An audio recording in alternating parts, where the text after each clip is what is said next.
Hello and welcome to Upgrade Thought. Today I will be talking with Bennett Santora once again. Bennett recently launched a new business venture selling his juggling balls, which has already earned hundreds of dollars in profit.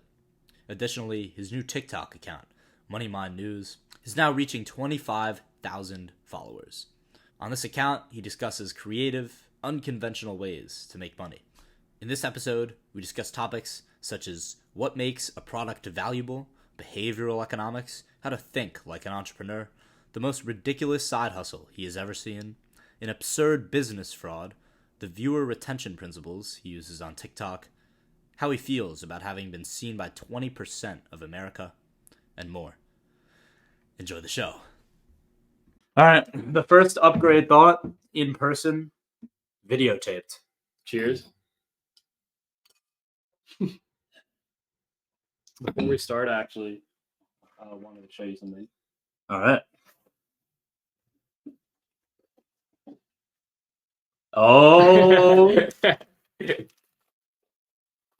got the candy cane. Yeah, I had to add it in. All right. Got the candy cane. Yeah. Ooh. I had to lie to you at Blink. Yeah, I know. That was complete cap, dude. Did you know or did you not know? I had no idea, honestly. I was like, bro, do you have the juggling balls? No. Yeah. Well, honestly, you didn't even answer. I just answered for you because I was so sure that you didn't have them. Yeah. Yeah. I think I was like, oh, bro, I forgot. Dude, that was great, bro. I'm glad you did That's it. a good sell. Legendary start to the podcast. Yeah. Let me get rid of this bullshit. All right. Yeah. I have to take the power back. I can do this. I'm starting this podcast. Let's go. Fuck.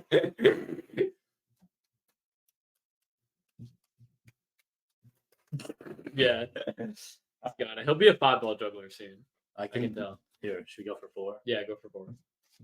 Oh, Pretty Wait. close. Pretty close. if you can get 4 rotations, then you officially qualify as a 4-ball juggler. Hopefully it doesn't Yeah. knock over the water Here, and I'll hold it. ruin the mic. I mean, it's only a Blue Yeti. 1, 2, 3. Oh, almost had 1, 2. it. Oh, you're getting close. All right, maybe we should leave this. Yeah. Probably not the best use Yeah. of our podcast. All right. But if you want them, Oh, website's you open. got him. Leave them on the table. So I feel like Chris Williamson because we have the product. yeah, Or Logan Paul. yeah, right? They yeah. have the We have primes. prime bottle. I have We juggling have balls. juggling balls. Yeah. So if you guys want to get them, they're going live in 2 days? Yeah, All right. I'm sure nice. this podcast will be out before that. It won't be. Yeah. Well, when this drops, these will have dropped. Yeah. So Cheers to the juggling balls. cheers to the juggling balls. Thank you. All right. Well, absolutely most unproductive start to a Yeah. podcast. What's new, Bennett? Since last podcast. Yeah, since last update me listening Okay. because that's the only listener. Trying to think. So college finished. I did decent. I got 3 A's, an A+, which I didn't even know was a grade. Yeah, I was surprised. I didn't even know what that means. Because in one of my classes, I finished with a 101%. Look at that. So, So an A+ is above 100. I guess. Was that a hard class? Was that well? No, it wasn't a hard class. It was like an absolute joke class. It was like climate. Like most people never went. I had like multiple, like probably at least 3 out of my 5 classes, most people never went. Congrats. Thank you. I know I worked hard. No, didn't work. No, I didn't do shit. Okay, then what was the B in? You want to talk? I actually think people will find that interesting. Yeah. Philosophy about. Okay, B. so the B was in statistics, and when I showed this happened twice last semester. So the 2 classes that I took in high school were calc and statistics, and I got an A in both of them in high school. Then I went to college, had calc, got a B. My dad was like, "What are you doing? Like I know, like you can do calc. I know you can do this. How'd you get a B?" And I was like, "Because they made you do work." Like more work than other classes. Like I could do it, but it's just so manual. And then I come back again. A, B, statistics. My dad. What are you doing? You got an A in statistics in high school. I know you could do this stuff. What are you doing? It's a lot of work.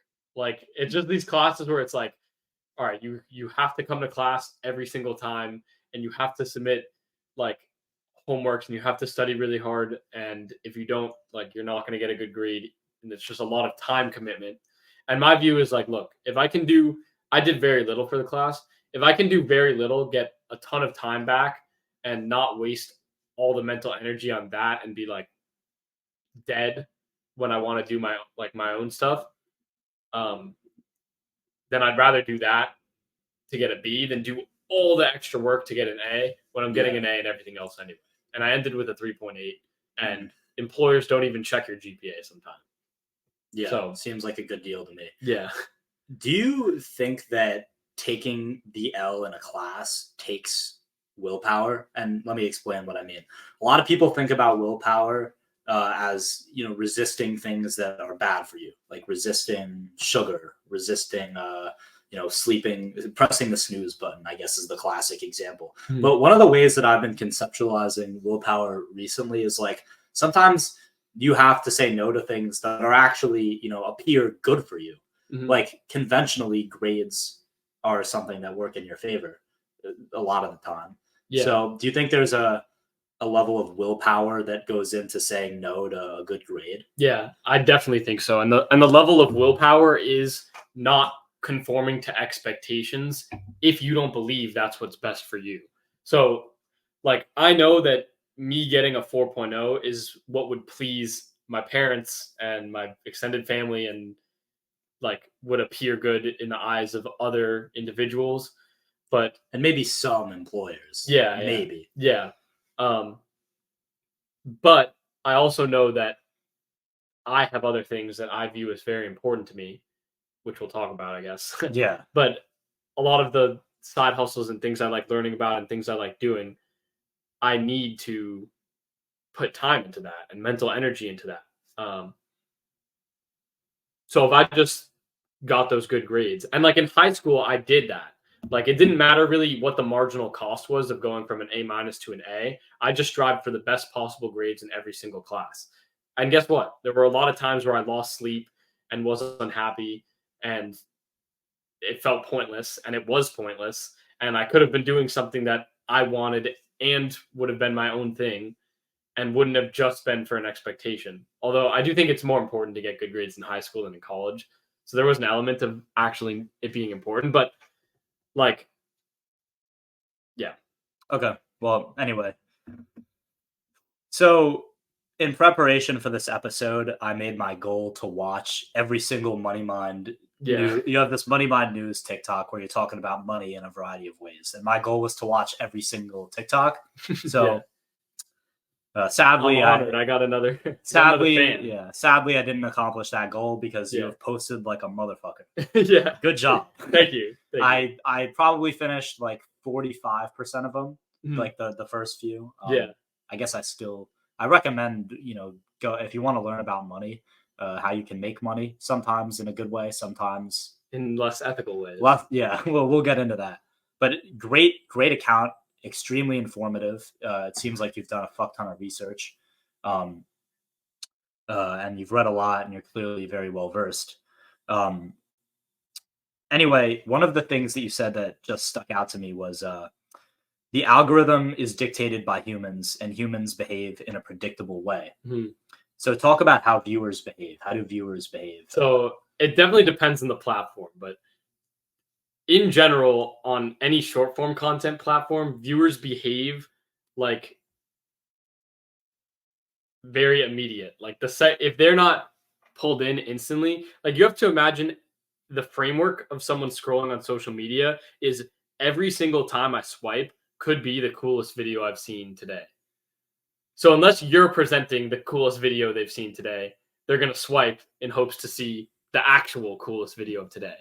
So a lot of people like to say something like, "Oh, well, it's oversaturated," and I disagree with that. I think it's just, or it's that like you have to just pull people in and use these like stupid retention hacks. It's not that. It's that you actually just have to make something that's better than what other people are saying. It's not oversaturated. It's just competitive. What do they mean? It's just that there's so much good stuff that you have to, and viewers' expectation is so high for a video that you have to actually top that for them to watch it.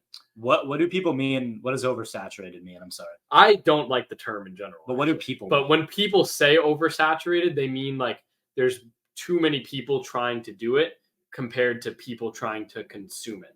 It's like they might say drop shipping is an oversaturated side hustle because there's like so many sellers and very few buyers. But I could talk about why I disagree with that.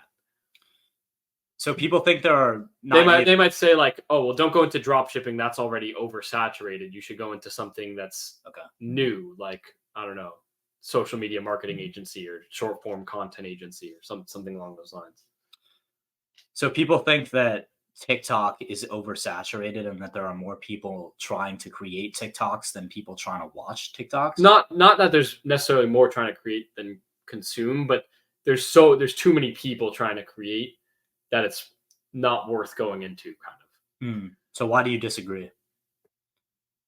Because I think first of all, because with TikTok, you can make extremely authentic, not insanely well edited videos. Like you saw my videos. None of them have.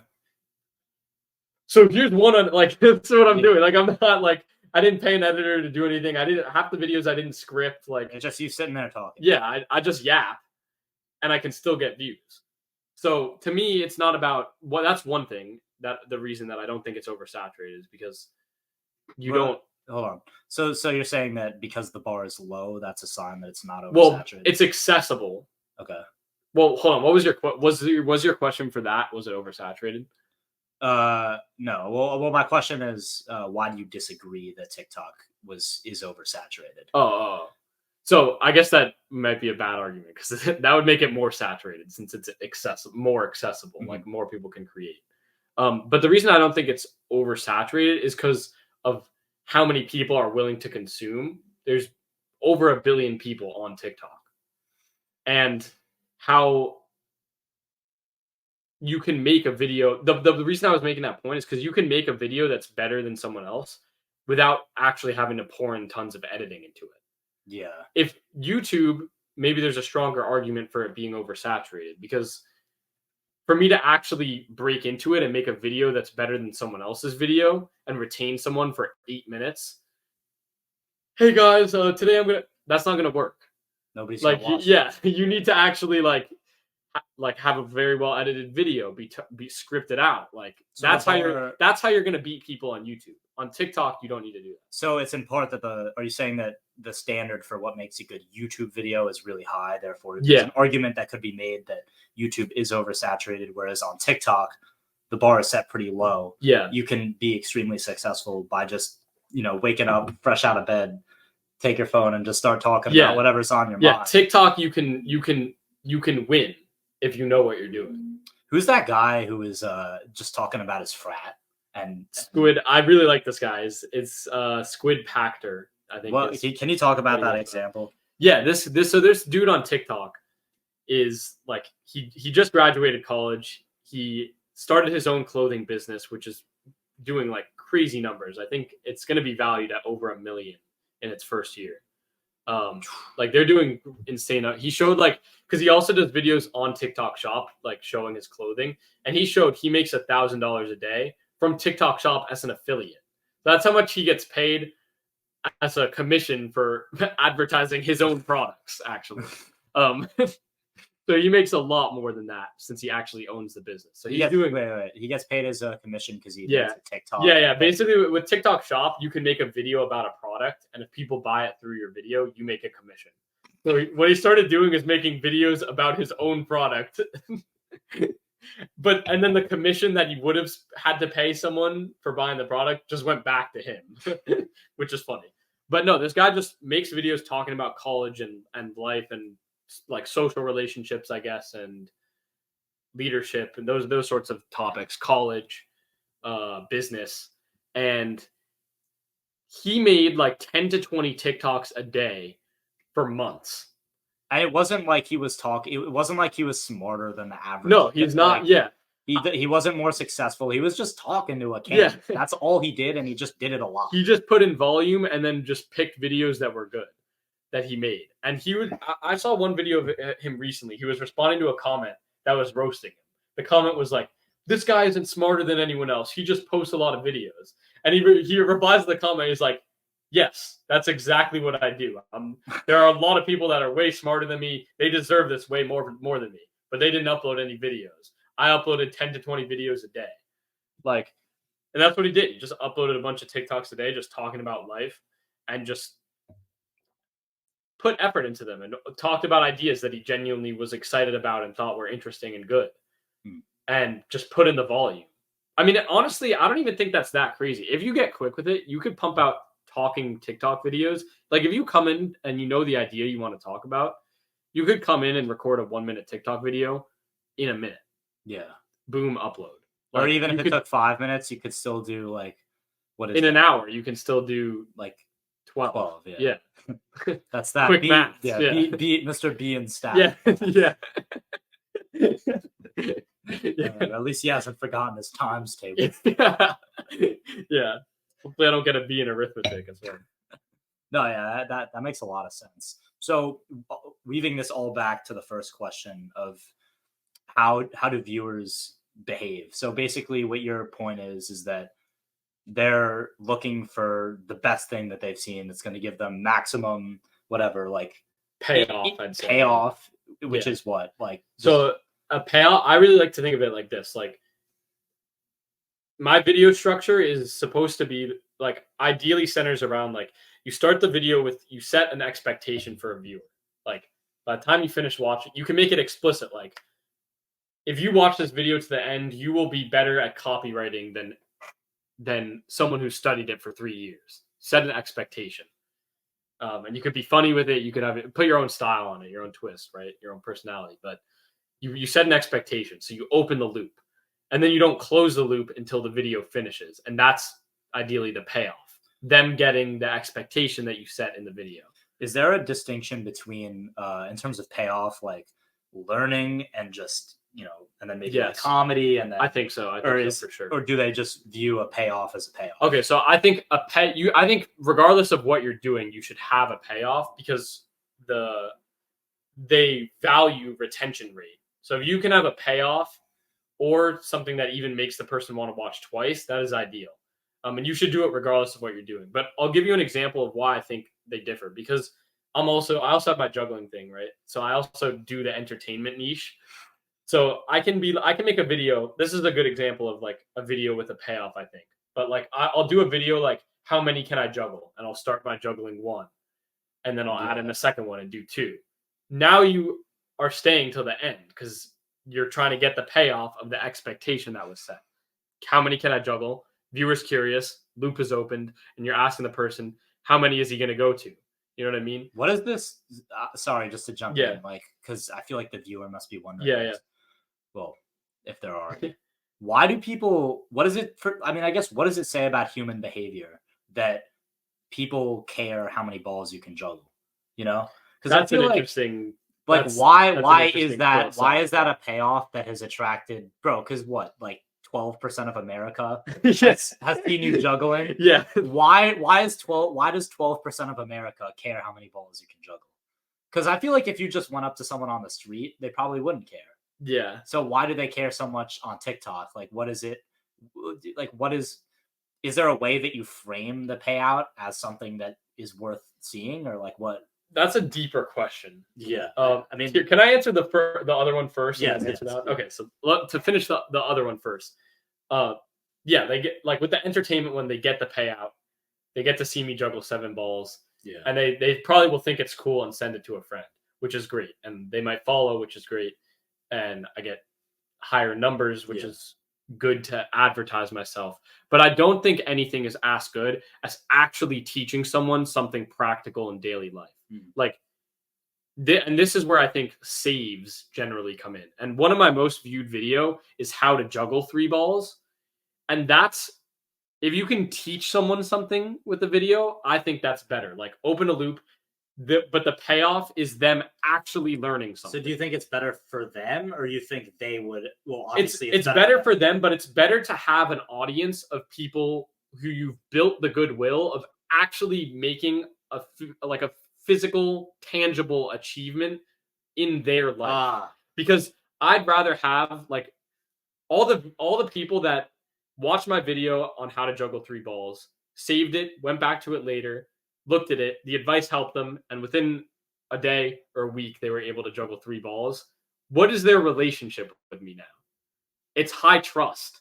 They're like, okay, this guy, like I trust this guy. If I need someone to help me juggle, this guy made a video, I followed it, and I achieved my outcome. Would you have more? Do you think you'd have more or less viewers if you went down the path of just trying to entertain people? I think you'd have more viewers. More viewers, but less you'd have dedicated audience. Yeah. A less leverageable Yes, audience. yes. I see. Okay. Yes. And I think honestly that's what I've been thinking a lot about my juggling versus my money mind accounts. And my juggling one, it seems to me like the point of this is just huge numbers, right? And when I get huge numbers, one, it's awesome to be able to advertise it. Even if the audience isn't worth anything, I can go to someone and be like advertise it to anyone. Oh yeah, I've built an account with 1 million followers. Yo, what? Like how the hell, like I bet if I went to a restaurant and said I have 1 million followers, if I post a picture of the food and tag the restaurant, can I eat here for free? I bet they'd say sure. Like even if the audience isn't that valuable and I can't sell to them that much. But with the Money Mind account, I'm trying to bring up case studies. I'm trying to teach people about what I've read. I've started a newsletter trying to actually show people like secret insights onto that I'm not going to put out on my TikTok. You know what I mean?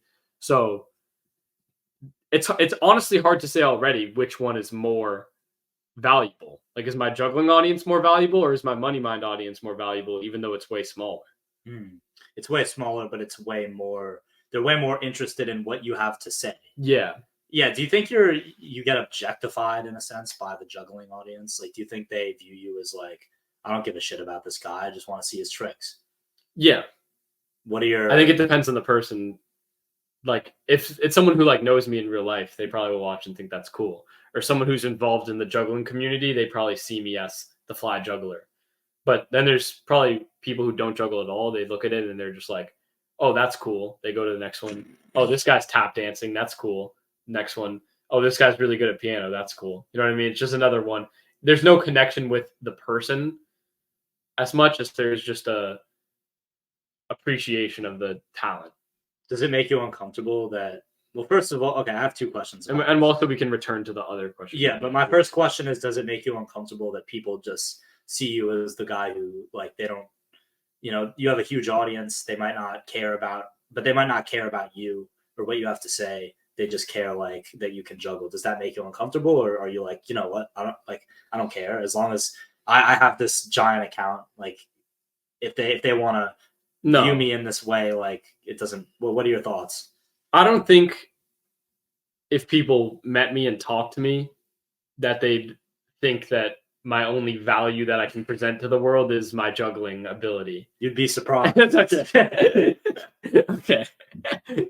So, I mean, I'm not really worried about that. I mean, I'm sure definitely some people think that, but like if I'm go to an employer and they're like, wait, all you could do is juggle, I don't think they'll think that. Yeah, like, and I don't think, especially after they talk to me, and I know that I don't feel that way because I do other stuff. Like, yeah, I think other people would actually find it funny that juggling is actually not really that big of a part of my life. Like, even when I go to juggling club at Cornell, like there's people who take it more seriously than me. It's just that I happen to be pretty good at it since I've done it from a really young age, and I figured I could find a way to leverage it really well. And I was able to. So it's a vessel for you to practice entrepreneurship. Honestly, yeah, in a big way, yeah. Mm-hmm. And it's also a practical option. Mm-hmm. I have one thing that I know I'm better than 99.9% of people at. I don't even know if I'm better than 99.9% of people at business yet.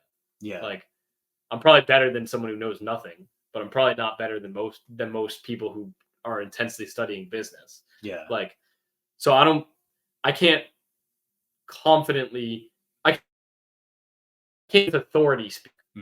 I can speak with the research that I've done and the things I've learned and the experiences that I've had, but I haven't done anything crazy. But with juggling, I've won gold medals. Yeah, like, you know what I mean. So I can speak with authority on that, or juggle with authority on that. Yeah. Then my other question was, does it make you uncomfortable that 15% of America has seen you? It's weird. It's really weird. Seems like it's making you a little uncomfortable. I don't know how I feel. I don't think. Honestly, I think if like I went on Omegle and people have recognized me from Omegle, That's nuts. and I thought that was cool. You know that example with the Spanish class? Like I walked into Spanish class, and that apparently the dude, like the kids who were waiting right before I walked in, like saw my video, and like the kid must have showed it to all the other kids, and I walk in and everyone's just like looking at me, and I'm like, Hi.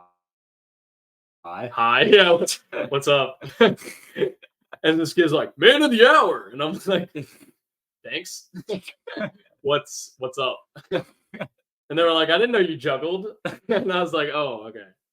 That was a tad embarrassing, but I mean, also the video had like millions of views, so that's makes it less embarrassing. Because I'm like, all right, well, how are you gonna?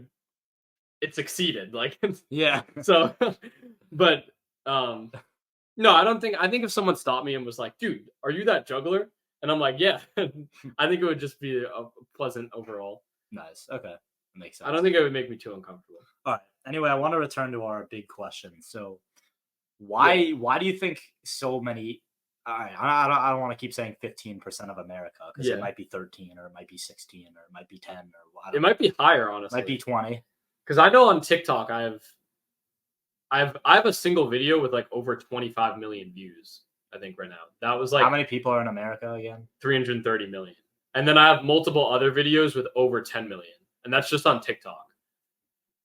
It's hard to say how many of those are repeat viewers. Yeah, but it's a substantial portion of America. Yeah, it's guaranteed over. Yeah, most of the viewers are American. You can see in the analytics, so it's guaranteed over 10% of America. Pretty much. Congrats, and potentially like closer to 20 to 30%, but we're not fully sure. Yeah, that's nuts. It's insane. So why do so many people care? Why do people care about juggling? First of all, like, so this is more innately like hard to explain. Do you think it's okay? Let me throw a couple things out. Like, do you think it's the way you structure the videos? Like, maybe because one thought that I have is maybe you were talking about like at the very beginning of this podcast, you were talking about how when you structure a video, you want to open a loop and then have a payoff at the end. Maybe there's just an underlying principle where no matter what the video is, doesn't matter if it's about shoes, doesn't matter if it's about the gold, doesn't matter if it's about, backpacks, whatever it is, if you structure the video properly and have like an appropriate payoff or like a worthwhile payoff, then it succeeds. Yeah. In the topic. Yeah, I agree with that. Do you think it's possible that there's just an underlying principle? Yes. Within every TikTok that can be applied to any topic? Absolutely. In fact, I think it would be a fun challenge to like, if I hosted a content creation course, one of my homework assignments would be like, I'd create like a list of like, I'd look up like top 10 most boring subjects. I'd create a list and I'd have all of my students choose a topic to make as interesting of a video as possible about that topic. I think that's a really good way to like attack things like that. Or like, if I had a bunch of marketing students, I'd be like, all right, you guys have to make an ad about like newspapers, or something that like is dying. Like make an ad selling like DVDs. So the idea is that But yes, I think there's this girl named Jenny Hoyos, and I think she's a perfect example of that. What does she do? She like kind of, I saw this podcast with her, and she's like, she grew really quickly on YouTube, like very fast. She's like 18, and she does videos like just entertaining type videos. Like she's like, I went to McDonald's and tried to order the like kind of Mr. Beast typey videos. You know what I mean? Like, I wanted to see if I could find a place where I could buy a burger for 50 cents. You know what I mean? Now she instantly creates a loop. Yeah. But it will be but see, I don't even know if she made a video like that, but I already can tell from her formula that that's the type of thing she would start with. Yeah. And it could be like, sometimes the videos happen like that. And the result is, I went to Burger King, couldn't find a 50-cent burger. I went to McDonald's, they denied me too. And then I went to like this one, and they also denied me. So no, it looks like you can't buy a 50-cent burger. and then the video ends. Yeah. So like the outcome was never achieved, but you still wanted to see to the end just for the sake of it. Like It kind of reminds she me. does a lot of videos like that where there's no innate thing that's like makes it interesting. Like there's other videos where it's actually innately interesting. It's like the Mr. Beast videos where it's like, I locked 2 people in a room for 100 days and they would make 500K if they could survive it. It's like now there's really high stakes. Now that you is want to see. that is a loop. Yeah, that's one hell of a loop. Koyos's videos are like not high stakes. It's like I cooked a thing and I wanted to see if my or something like that. You know what I mean? It's not really high stakes at all, but she still opens that loop. Do you think so? It kind of reminds me of how, like, I remember in some of my humanities classes in high school, we would study like the classic arc of a story, The Odyssey. yeah, like in I remember in that class, like the English teacher, who I'm not going to say his name on the podcast, but he presented us with like a graphic of like what the classic story looks like, and I'm sure I'll butcher this, but it's basically like whatever the trials and tribulations, and then whatever else, and then the climax of the everything's story, okay. Problem. Yeah, exactly. Overcoming the problem. Solution. Yeah. And happiness. It's like no matter what the actual content of the story is, no matter the problem, no matter like you can still use that underlying principle with any type of story. Well, generally speaking, not all the time, but a lot of that is a concept that can be applied to a lot of different stories. Would you say that there's a parallel between that and absolutely TikTok, or absolutely like content creation video? 100%. And this is a reason why it kind of annoys me when people are like, "Oh, well, the algorithm's just luck." It's like, "Oh, well," it's like, "Oh, well, telling a good story is just luck." Like, how dumb is that? It's like, okay, well, that's just dumb. Like, you obviously can get better at storytelling. That would be so dumb that I can't even comprehend. I think it's fair to say that like getting a Harry Potter is luck, because I bet there were other books that could have been as good as Harry Potter and not have been Harry Potter, or books that, or like the fact that Spider-Man became one of the big heroes as opposed to some other one that some other guy created might have been random because they were both equally good. But when it comes to being the most viewed person ever and having the most viewed video on the internet, that's to luck. To an extent, that's luck. Like I know the most viewed video on TikTok is by this girl who just like this song. It's like M to the B, and she just sang the song, and that was the whole video. And that seems pretty random. Like it's just there's no answer to that. But in terms of like being extremely successful, like if you're not trying to be the most viewed video ever and you just want to be very, very, very successful, it's like storytelling. Like if you practice storytelling and you get better at it, you'll be able to tell better stories than when you first started. Yeah. So I don't understand why people think if you're new to content creation and you learn it, you'll be able to make better content than when you started. But it's also that there's an underlying arc that can be applied to any different formulaically. Yeah. To any different topic, whether you're making a juggling video or a podcast short or whatever, it's still, hook, loop, and then, build up and then pay off. Yeah. And I'll admit that it has to be, well, there's two things. One is I'll say that is one formula. I've definitely seen people go viral without using that formula. But that's a reliable. Yeah, that's a reliable formula, I'd say.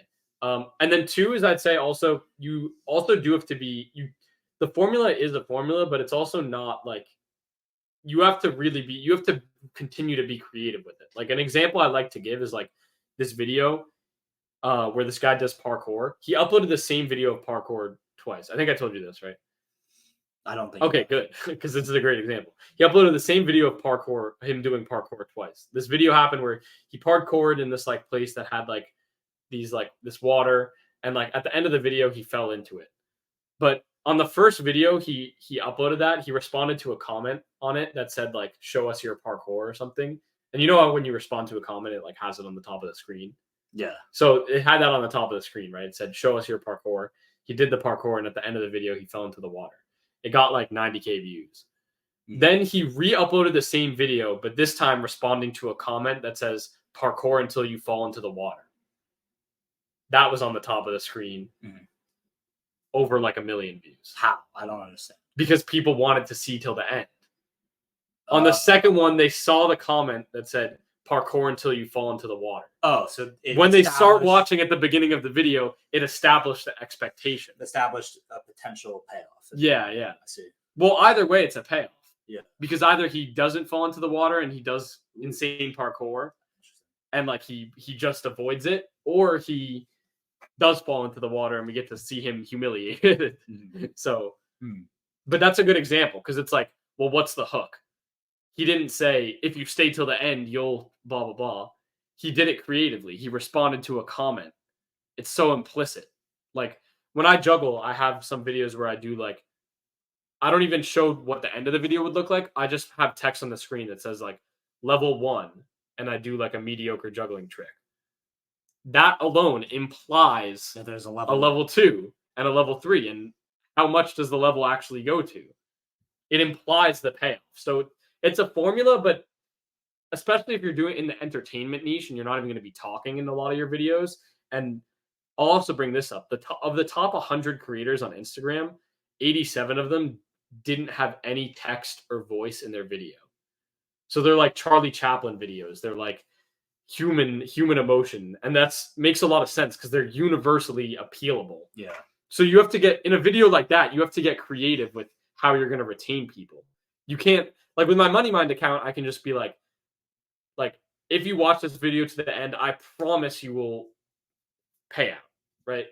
Insert whatever the payout is. But with those videos, you can't just do that. You have to find unique and creative ways to actually imply the hook from the beginning. So how do that? Well, one example is by like what I was saying with the juggling thing. Like I can, for example, I'll give a good example. So it's more implicit. Yeah. Okay. So one is like, okay, I guess this has text, but one is like responding to the comment that says like how to do parkour. Yeah. He didn't put text. He didn't put his own text. He didn't do a voiceover. He just had that slight comment and that changed everything. With the juggling ones, I'll do how-to videos and I do have text on the screen, but what I'll do is instead of being like, I have videos where I talk, right? And I'm like, so then you're going to take this ball and move to the side. Not my most viewed videos. My most viewed ones are where I go like, so for the viewers that are only listening to this, like instead of like talking my way through it, I use human hand motions and facial expressions and hand gestures to walk people through what I'm doing in a video. So it's like, imagine you're talking to someone who doesn't even speak English. How would you put your video across? So is that, I was going to ask, I mean, do you think that the reason those videos do better is because they are universally understandable? Yes. So if you can apply a payoff, if you can imply the optimal video to be at the top of TikTok is one that implies a hell of a payoff without even using any type of exclusivity. What is that? Did I say the word right? Exclusivity. What are you trying to say? That doesn't exclude any. Yeah, exactly. So it's universalizable. So and the reason I say that is because language would be something that instantly shrinks your potential audience because there's only a select few people who can understand English well enough to understand a TikTok of you teaching people how to juggle in English. But if you make it without any English, then and you just use human hand motions, everyone in the world can understand. Yeah. So I would say there's two routes you can go, right? There's that route. And I would say that's the best route for getting the most numbers possible. Mm-hmm. But if you want to get the most valuable audience possible, I wouldn't necessarily recommend that. Although I will say that is in the universalizable technique. Okay. Because you might be able to create a more valuable audience by, like, for example, on YouTube, you get a portion of however much the ads cost, or however much YouTube makes from the ads on your videos. And if you're in a niche like showing yachts, you make a lot more money from 1,000 views than if you're in a niche of just general entertainment. Why? Because the people who would pay for ads to be shown to people who would buy yachts, those are rich people. So they'll spend a lot on ads to try to market a yacht to a billionaire. You know what I mean? Yeah. So if I had a TikTok that was 1/100th the size of Mr. Beast, but I was explaining to centimillionaires the depths of buying private jets, like that could be a more profitable example. Even if I'm only limiting myself to English speakers, even if I'm only limiting myself to people who can buy a private jet, you're making yourself the number one person in that niche. And also the niche has an extremely leverageable audience. Yeah, exactly. Even though it's small. Yeah, exactly. So I see. So I guess to loop this all back to our question. To close the loop that we've opened. Yeah, to close the loop that we've opened as to why do people care that you can juggle. Clearly one reason is that you've been able to apply a universal principle of manipulating not in a bad way, but like, leveraging the principles of people's attention and behavior to make the video something that people would want to watch. Exactly. I was also going to say, on to the point of making the videos universal, juggling is something that's innately universal. Yeah. Because you don't need to be able to understand, as long as you can see. Yeah. Basically, which is a big majority. It's a very large majority. It's basically universal for the sake of this conversation.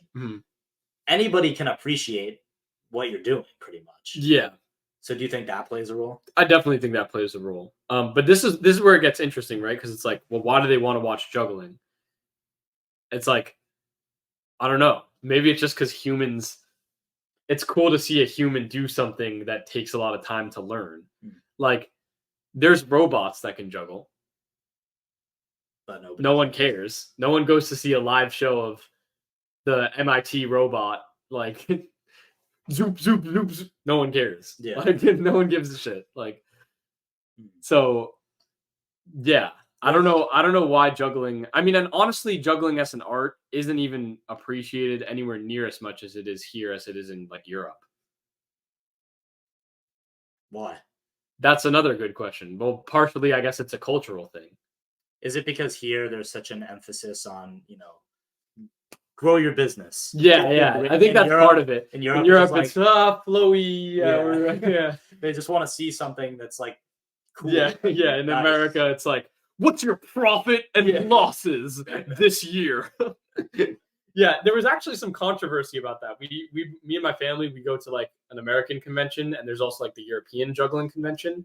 And we go to the European one some years. It's like, it's cool and it's like fun to also travel. It's a good way to have an excuse to travel, kind of. But we also enjoy the conventions. But there was one year where the American like thing, they have these like competitions, and they just started like a branch called like the International Regional Competitions. And so they brought that to the European Juggling Convention. And like a lot of the Europeans there were actually very against it. Like accepting the international competition to have a show there, because they're like, their idea is like, well, juggling is for us to enjoy ourselves and have an art and, be together and whatever. Like, and the Americans like go to their convention and they're like, juggling is to be the best. Like we're gonna come compete and find the best juggler and award them a medal. And versus in Europe, yeah, exactly. In Europe, it's like we're all skillful. Like, it's like we're all doing this. So yeah, there's a cultural divide, I guess. But I would say like the type of juggling that I'm doing isn't appealing to like isn't actually that appealing to jugglers most of the time. Like, unless I'm teaching a niche trick. Why?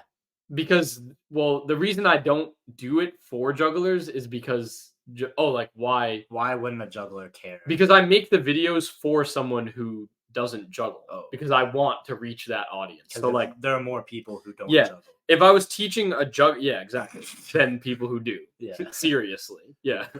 If I if I was trying to attract jugglers, I'd be like, all right, here's a step-by-step in-depth tutorial of how to learn 7 balls.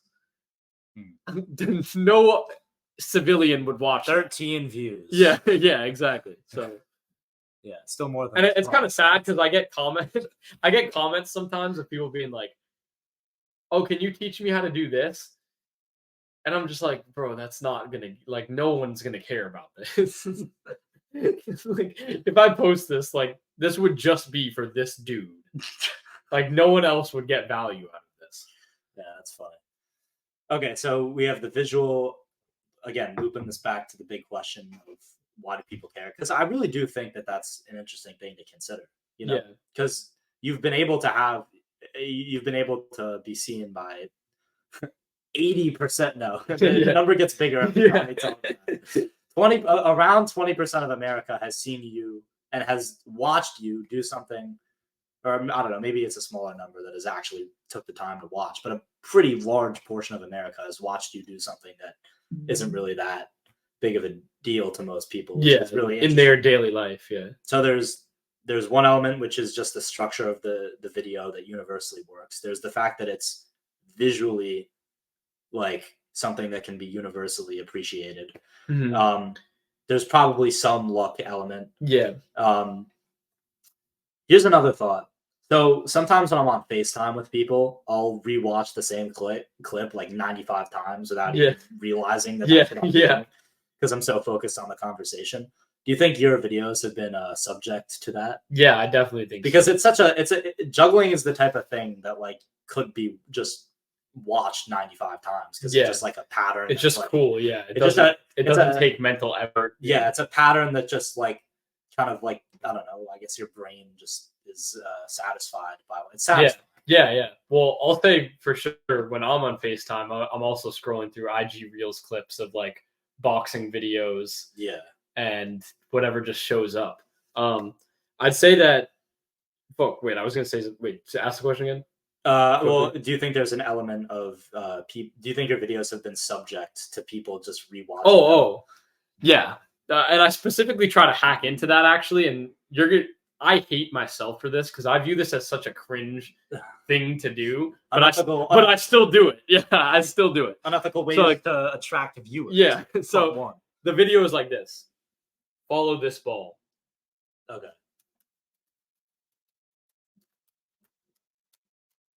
Which ball is it exactly? Yeah. So that works. But it definitely. That works for 2 reasons. Yeah, one, it's interactive. One, the hook is like follow this ball. Simple task. All right, fine, I'll do it. 2 is they're retained all the way through because once you start following the ball, right? You can't just leave. Now you're still following it. So now they're gonna stay. And then 3rd, they comment. Which ball is it? 2. No, it was 3. No, it was 2, dumbass. No, shut up. Like, so now you get comments, watch time, and those help a lot. What those videos never get is that no one saves these videos, no one shares these videos, and this is what I mean when I say, you just have an audience, but you have a number, but you have nothing to leverage. Like. They got nothing. Sure, like I did a video like that. Over 20 million people saw it. I think probably like over 25 million. But like, what did they get out of it? I don't know. I got like people recognize my face more, maybe. Yeah, exactly. But like, it's just a game, right? Yeah. Wait, ask the question again so I can finally relate it back to that. Do you think your videos have been subject to people rewatching them? Oh yeah, and that example also gets a rewatch sometimes because they watch it. Fuck, I lost it. Yeah. Watch again. You know what I mean? I don't know. I'm just imagining someone who's just scrolling and their mind just starts wandering, but for some reason, just seeing the pattern probably just keeps them there because it's like, I don't know, just satisfying to watch. Yeah, it's also a possibility. Yeah. Anyway, I think we've devoted enough time to that question. Yeah, sure. So. One of my favorite clips is the clip of you explaining the elevator riddle. Oh yeah. Can you explain this? Can you explain this to the audience? Yeah. So believe it or not, I got this from Alex Hormozy. No way. Yeah. I've never consumed any of his other content, just this thing. No. So the idea is this. So, well, people like to say in capitalism that, you know, capitalism breeds innovation, and the best way to be an entrepreneur is to find a way to solve problems. And honestly, I'm going to say, as an entrepreneur myself, I don't really like this framework because I think it leads you to answer the questions in an expensive way instead of in a cheap way. And value is all perception, right? So you could actually fix the problem, or you could make the person feel like the problem is fixed, even if it's not. And so this is where that riddle comes from. It's an elevator where you own a building, and these people keep complaining, like they're on Zillow, they're leaving bad reviews on your building because they're saying the elevator takes long as hell. Like they're trying to get to their floor, and they're like in that elevator, like beep, like holy shit, like can I get to the lobby already? Like they're mad. Like, and if you don't do something about it, like you're gonna have to decrease rent or something to make up for all these bad Yelp reviews. So what do you do, right? And the like classic entrepreneur solution seeking person would answer this question like, I would pay someone to install like something that speeds up the elevators or replace them. It would be expensive in the short term, but long term it would be better because I can get higher rent and not have these bad reviews and increase my reputation, etc. The guy who's a little annoying capitalist comes in, and these are the people who actually are billionaires, comes in and says, install a mirror, $500, one-time payment. And then the person's looking in the mirror, like, how's my hair look? Like, and how does my goatee look? Yeah. The person gets in the elevator, they're looking at their mirror, they're like, fuck, I have acne, shit, I'm going to do bad in this interview. Like, they're getting all self-conscious. And then it's like, ding, ding, ding. Yeah. Before they know it, the elevator's in the lobby. And what I like about this example is because often having a mirror there isn't necessarily actually improving anyone's life. I mean, maybe you could argue, oh, well, they have to fix themselves up, whatever. But honestly, I would argue in this case, like a lot of the time, like people look in the mirror, they're like even they might not even be going to a business meeting or anything, or they might not even need to look presentable. They just come back on their way to their apartment and they're like, fuck, I have acne. Like my hair got messed up. Yeah. Oh, my hair looks stupid. Oh, did I really look like that? Like that's what's going to happen when you put a mirror in front of someone. You're not making their problems better, actually. In fact, you arguably are making them worse. Yet the problem that they were talking about on Yelp is going to be gone. The only problem that got solved is the problem you created. Yeah. Problem of the entrepreneur. Oh yeah. Yeah. So the consumer their problem didn't get solved, but the entrepreneur still. You just replaced it with a worse problem, honestly. Yeah. They're self-conscious. Yeah. So, and I view this as akin to a lot of what multi-billion-dollar industries are doing, like drug industries. Is it solving a problem? It's solving an immediate problem, but it's replacing it with a worse one. Like fast food and like processed food, same problem. Like OnlyFans, now a multi-billion-dollar industry, same problem. So, but like these are the like social media, people scrolling on their phone all day, can't get off it. Yeah. Same problem. Like the big industries that are coming. And I talked to my dad about this because honestly, I think this actually legitimately challenges like the classic economics in the classic sense, in the supply and demand sense that it's taught.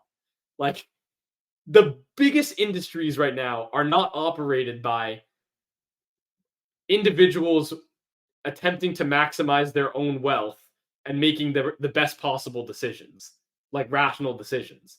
It's all done by behavioral scientists, like neuroscientists, like psychologists who work at Doritos and find the exact thing that hits the taste buds and maximizes the likelihood that they buy another bag of Doritos. This isn't solving anyone's problems.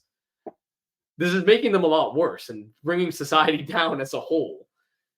But those are the industries that are growing really quickly. So then what actually is value if it's not solving a problem? Yes. Because clearly the things that are not necessarily innately valuable but are treated as valuable are like things like fast food, OnlyFans, whatever else, like junk music, or like Instagram reels or whatever that won't help anyone. Like why these things have like these businesses are extremely valuable. Why? because they hack into human behavior. And you can try to be the guy. Like, I've talked to people who are like what I'm saying right now, like the people who base their economics off of like the standard model, like the supply and demand model of economics, and the idea that like if you want, like, let's say you have this and you want this and I want that and we trade, we're both better off from that trade. Yeah. Right. That's the idea. That's the idea of capitalism in a voluntary state. Like if an exchange happens, both people perceive that they got the better end of the exchange. Right. It's always mutual. I would argue people know that a lot of the exchanges they're taking place in, they wouldn't say are better for them than them not. Like, do you think that someone who's addicted to a drug who buys it? In fact, I've asked someone who's addicted to a drug who buys it. I said, when you buy that, do you feel like you're getting the better end of the deal? They were like, no, I wish I could stop spending my money on this. So pharma gets the money, they get addicted, and so their life gets worse and they know it, and pharma's life gets better and they know it. So the trade to me seems definitely not mutual. But you could try to fit this into the classic frame of economics by being like, oh well, they get a high. Here, take the drug. So that's the drug, and I'm buying the drug from you. I make this trade. Fuck, I shouldn't have bought this. Like, I know I'm going to be addicted to this. The classic economist will be like, well, in that scenario, because by definition, because of the fact that he was willing to trade this for it, he must have considered this higher value. So they're saying, oh, well, you just look at the behavior and work backwards from it and say, oh, this must by definition be higher value. But your point is that there's no point in doing that. Because it's like, it's making society worse. Like, clearly, like, if you ask them if they could do this, if they wanted to do this, they'd say no. And this is why I like Nudge, the book, because it's like, it's what they define more as value is I don't really like the word value because it's so up to perception that it doesn't help anything. Like, it would be better to just say, I will, like, instead of being like, oh, well, your course was valuable, it would be like, your course taught me X, Y, Z. You know what I mean? Or I was happy with the entertainment I got out of watching your video. Not that was a valuable video, because it's so perception. But in Nudge, like, they define value as like what the person would be happy with on their own terms. So when a cigarette addict buys another cigarette and you ask them, is that the choice that's better for yourself? They'd say no. They know it's not better for themselves, but they're doing it because they're getting mentally hijacked. And obviously that's flawed too, right? Because you could have someone who's like kind of just dumb and like it says like, are you happy with this decision? And then they say yes, but it's like they think what's best for them actually isn't best for them, and someone else knows better than them. But I think that's at least a better start than saying, oh, well, you made the transaction, so therefore you thought it was valuable. Yeah, I mean, I was gonna say, do you think the problem is actually with the economic framework, or do you think the problem, because maybe the viewer actually is, technically acting in their own or the purchaser in a wealth maximizing manner? Yeah, they're just perceiving the wrong things as valuable. No, but I don't think so, because if you ask that person, was this trade worth it? They'd say no. But they still make the trade. Yeah, because in my opinion, because their brain chemistry has been hijacked. So because now this also makes an interesting self-contradiction with myself, because I view that everyone in reality is in control. But if I want to hold this position, I have to kind of give that up a little bit. Like, I have to be like, all right, well, their brain was hijacked, so they weren't in full control. But I don't know. I still think they're in control, but I think the teams that it's unfair that Doritos can hire teams to mentally hijack them, but they can't hire teams for themselves to reverse mentally hijack them. Which is so like Doritos can hire a team of psychologists and brain scientists and chemists to determine the most addictive possible substance to a consumer. A consumer cannot do that in reverse. Like, they cannot make themselves, I don't know how you would do this, but like make themselves a pill that like makes it less addictive, or like Well, can't they? Or like, can't they adjust the demand? Isn't that what do you mean? Theoretically, if the consumers didn't like what Doritos was doing, they could just stop buying Doritos, which would make Doritos. Well, but they've already been taken advantage of though. They're already addicted to it, so they won't.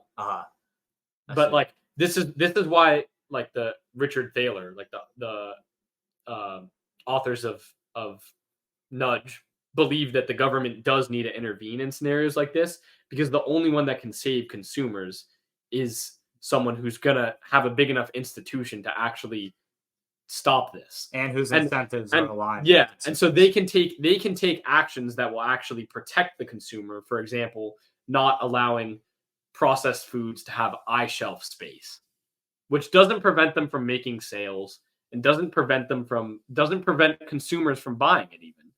But it puts, just like that company is nudging the consumer to buy it by making it more addictive, the government is nudging the consumer away from it. And I think that balances it a lot better. So, and they're doing this, just to clarify for whoever's listening. So basically, you're suggesting, correct me if I'm wrong, that the government can jump in here by using the same kind of hijacking principles as the company, but in reverse.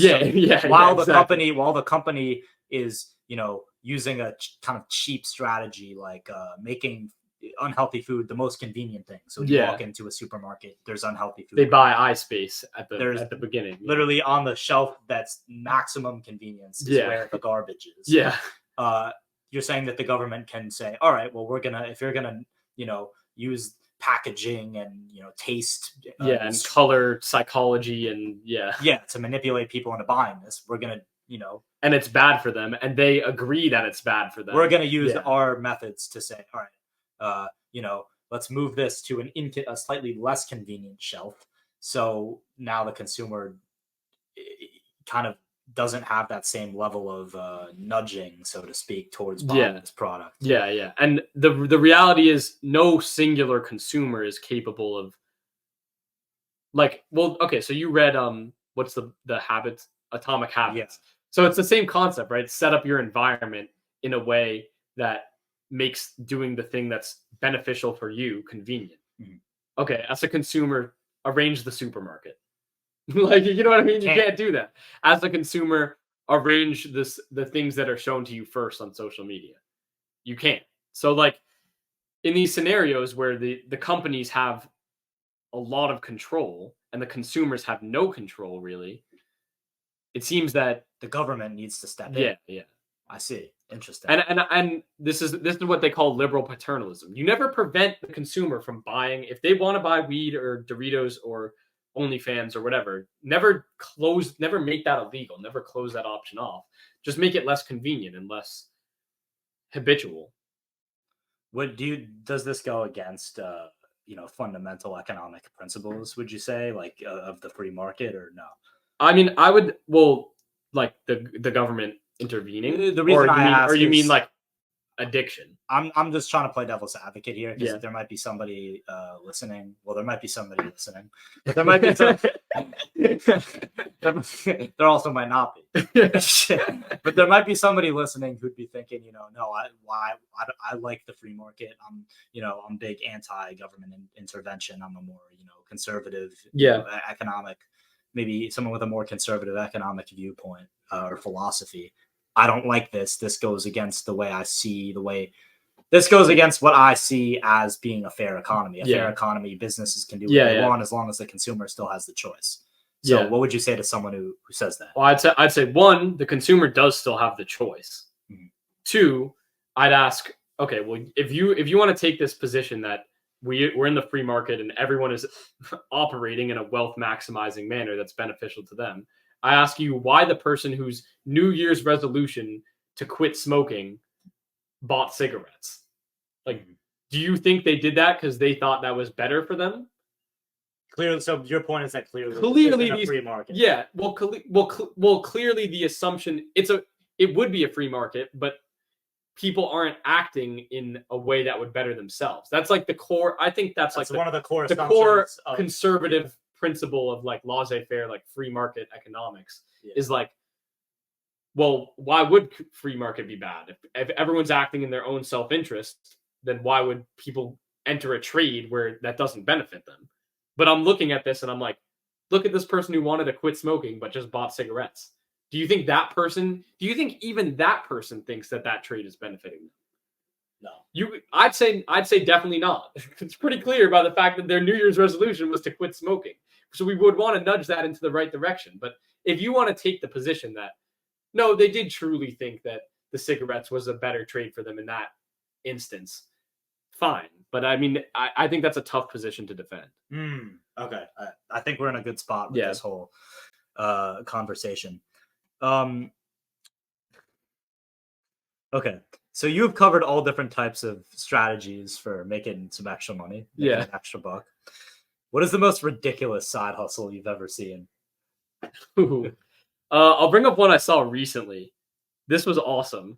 Okay, awesome. I'll give you 3 seconds to take that back. No, I would say this actually was awesome. So what these people did is they realized that the on Kindles, there's like a browse section, and they realized that there's a huge market for like erotic novels. And so what they did was they found like they looked at like 3 of the most popular ones. I think they used AI to a major degree to combine this into like an ultimate erotica story. Okay. Didn't think this was going to be going in this direction. And then they found a way to like hack the system to like rank high on like the Kindle browse section. And then they released the book and like purchased some reviews just to begin with and made a ton of sales and like made a ton of money with it. I'm still not entirely sure how they were able to do this. They used AI to figure out how they used AI to write the majority of a book about erotica. about erotica, which apparently is a very big market for females mainly buying books. And they got it to somehow, I don't know exactly how they did it. I don't know if it was like search engine optimization or review hacking or something like that. But they found like some stupid easy way, because like no one is looking on Kindle to like, no one is trying so hard to like rank their thing at the top. So they found some like stupid hack to like rank higher on Kindle, and they came up with some like catchy title and this random book that they like they used that they themselves didn't even put that much effort into, and sold it like crazy. Like, do you have any of the numbers off? I don't know. I don't have the numbers. It was on like this podcast called My First Million. Interesting. Okay. I thought that was really awesome.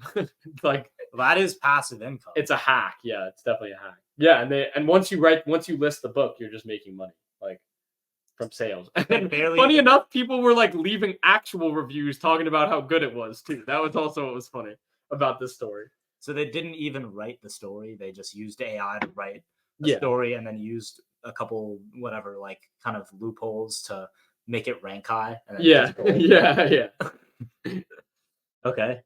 What is the funniest business fraud of all time? Okay, so the funniest one I've seen recently is this company. I think it was called Transfigura or something, and they made this deal with this company. They had like a ton of nickel. This like metal itself isn't worth that much, but if you have a lot of it, it's going to be worth a lot. So they did this deal with this company. Like, we'll give you the nickel, like give us 500 million now, and then like later you'll come, we'll give you the nickel. Like, we're using this stuff, but we'll give you the nickel, and then that's the exchange. 500 million, like that's a lot of money.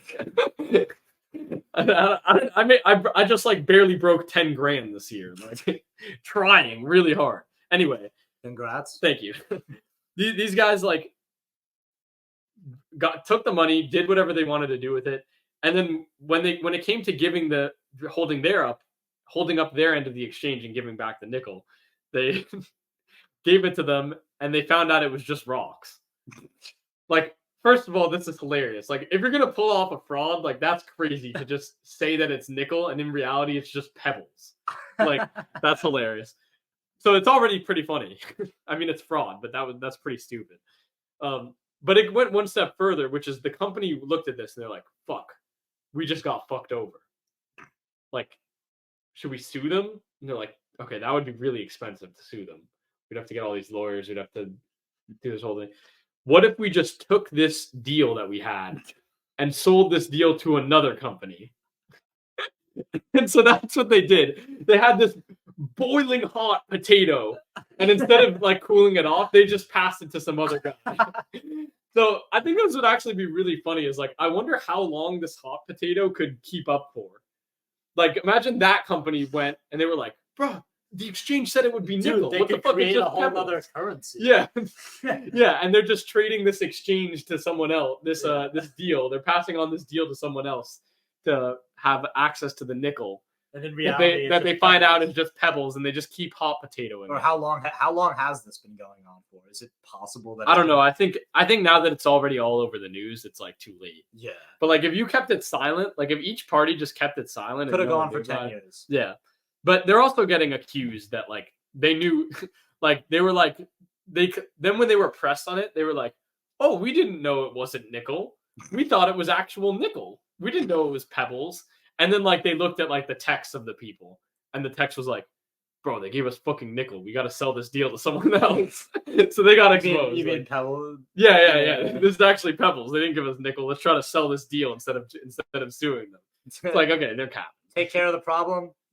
Yeah. Perpetuate the problem. Yeah. Interesting. So talk about your newsletter. How's this been going? We haven't talked about this on the podcast yet. You want to basically explain what you've been doing with this newsletter? How you've been able to make some money off of it? Yeah. Why'd you start it? Just talk about it. Okay, cool. So I started a newsletter. I was trying to think of like, as I started to get some views on some of my videos on Money Mind News, I was like, all right, well, where attention goes, money goes. So how am I going to turn this attention that I'm getting into money? And I was like, all right, well, physical product, a lot of problems with it, usually needs capital up front. Like, do I do a service? Well, that's going to be directly tied to my time. Plus, I'm not like a big authority on any, like I don't feel confident that I can help people yet. And I don't want to ruin my reputation by someone paying me to do something for them. And then I do a shit job and then no one else wants to hire me and they complain. Like, so I'm like, what could I actually do? And I'm like, I was looking for a business model that I could start with no money and could make money and could scale and could make money from. And I came across a newsletter. I actually have tried it with the juggling thing, but it didn't really work because no one. Like, once again, this is the problem with being an only entertainment. Like, what do you tried what? I tried making a newsletter to join for people who wanted entertainers who wanted to work on like content creation or video making. The thing is, no one cared because the people who watch me are civilians who think the juggling is cool. Yeah, no one really joined that newsletter. I knew about the business model. I'm not saying like I found it when I did this, but I was like, you know what? I think a business model, I think a newsletter would work really well for this because like it's zero cost for the person to join. So if I say join my newsletter, it's like, what's this guy going to sell me something? No, it's free. So it's like, how can you be mad? Because I know there's that's the other thing I was a little scared of. Like I could try to sell a course, but like the like connotation with that is just like Grant Cardone scammer. Like if you tell a course, they're like, all right, well, this guy's just making videos to try to like get me to buy his course. It seems like scammy. So I'm like, all right, maybe I should try to do something that isn't like a course. So I'm like, all right, if it's free to join, that's even better. And you can make money on it by. There's a lot of benefits to a newsletter, but one is Why were you? So this was your perspective even after having kind of a failed newsletter. Yeah. Because I knew that the reason people didn't join that newsletter is because it wasn't an audience that watched me for advice or case studies or research or anything like that. I see. But you were still you were still confident. Yeah. Anyway, continue with this. Yeah. So I also like a newsletter because one, you can scale it to infinity, right? You can scale it to however many people can. Everyone has email. Even if you don't have TikTok, you have email. So there's that. Two is if you build a big newsletter, if you get shadow banned on social media, could possibly happen with the types of videos I'm making. Like I'm talking about fraud on some of my videos. So it could happen. It would be nice to have everyone on a newsletter because then you never lose your audience. Email's been around since the start of the internet. Yeah. Social media has not, and like Vine has gone away, for example. Like you can get shadow banned, you can get deleted. You can't really get deleted from email. And yeah, once you have that audience, you have it. So I thought it was a good thing. So what have you been doing with the newsletter? What types of emails do you send out? Very simple stuff. Like I just talk about. So sometimes what I'll do. This is how I get people to join often. Is I'll make a video and I'll say like I'll have a call out to it. So like for example, there's like this tool that I use to be able to see the history of a title and thumbnail on a YouTube video. So I did a video, for example, showing like, look at how much Mr. Beast changes his thumbnails on a single video. And then I went through and I went through a couple videos. And then I would say something like, if you want to see the tool that I use to get this, or like to be able to see the videos. Written. This is written, or you made a video? I made a video. Oh, I see. I say, if you want to see the tools that I use to see the history of thumbnails on a Mr. Beast video, join my newsletter and I'll send it to you. So I do that. And then if I get a lot of views on the video and I see a lot of joins right after that video, I know people wanted to see it. So then I'll make a newsletter post about the tool and I'll give people the link. So that's a good way, because then you know what to write about, and and that's a way to get people to join. So these emails are kind of either related content to the MoneyMind news account. That's just something that you haven't talked about, I assume. Yeah. Or kind of a sequel, so to speak, to a video that you made. Or the practical step. If you promise a payout, going back to our first concept, you promise a payout at the end of one of your videos. In the newsletter, people join the newsletter, you got to give them the payout. Yeah, exactly. Okay. So now I'm delaying the payout, not till the end of the video, but till the other side of my newsletter. Well, I didn't even conceptualize it like that. The way I understood it is like you give them a payout, and then now you've, I guess, established some trust, and now you say there's another payout waiting for you here. Yeah, but what I'll do is, like, one of my videos, for example, was like this bot that can automatically make like Reddit parkour videos. I don't know if you know what this is. It's it'll be like a story on Reddit, and it'll be like an AI voice reading out the story with like Minecraft parkour in the background. Mm-hmm. And I literally made that video, and I was like, here's an unethical way to make money. Yeah, I guess you're right, because some people probably stayed because they thought it was interesting, and other people wanted to do it. So if you just thought the side hustle was interesting, then you get the payout by the end. If you wanted to do it, then you only can get the payout if you join my newsletter. Okay. So it's this concept of give the info for free, but sell the implementation. Yeah. But instead of selling it, I'm just collecting an email. But in a way that is selling it, because ultimately I'm trying to sell ad space on my newsletter, and the more people I get in, the more ads, the more people, the more ad space I can sell. How much are you? So you have made some money off of this? I have, right? But yeah, not from. You want me to explain how? Sure. So like the thing I'm using right now, it's called Beehive. They have like an integrated platform where like advertisers can kind of talk to. So what happens is, if you try to join my newsletter right now, it'll suggest and you click join. Then after, it'll suggest like 3 related newsletters, and I get money for every verified person that joins those newsletters. And the reason I get money is because those newsletters pay to get people into their newsletter. Wait, so if someone joins a newsletter that you recommended from your newsletter, it's verified that they did that. And it's how much do you make if one person does that? Like between $2 and $4 usually. Dollars? Yeah, that's pretty good per person. Yeah, so I can, if someone joins all 3, like I can make like $10 per person. Interesting. And I actually found it pretty surprising that it's worth it. But some of these newsletters, like, it's definitely worth it. Like, they can extract more than $3 of value from each customer lifetime. So if they can get one person to join for $3, and they can on average extract $4 out of a lifetime customer, they just made $1. You know what I mean? The newsletter sort of market, I guess that's a fair term. Yeah, is so interesting because it's so low cost to the viewer or to the consumer, because all they have to do is just put their email in one time. Yeah. And then the only downside is that they have some subscriptions. Yeah. The only downside is that they get free information delivered directly to their inbox so they can learn more about money. Yeah. So it's like so many other, we were talking about economics and conventional means of trade.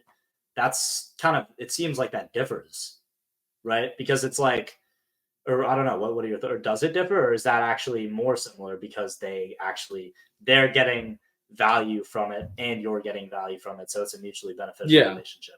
Well, I'd say that the viewer doesn't really have to give up. The consumer doesn't have to give up really anything because of what I just established. That's to get on an email list. That's true. That's kind of true. But what they are giving up is attention. And in standard economics, I don't think people would have predicted that this would have been as valuable as it is. But now we know that attention is extremely valuable today.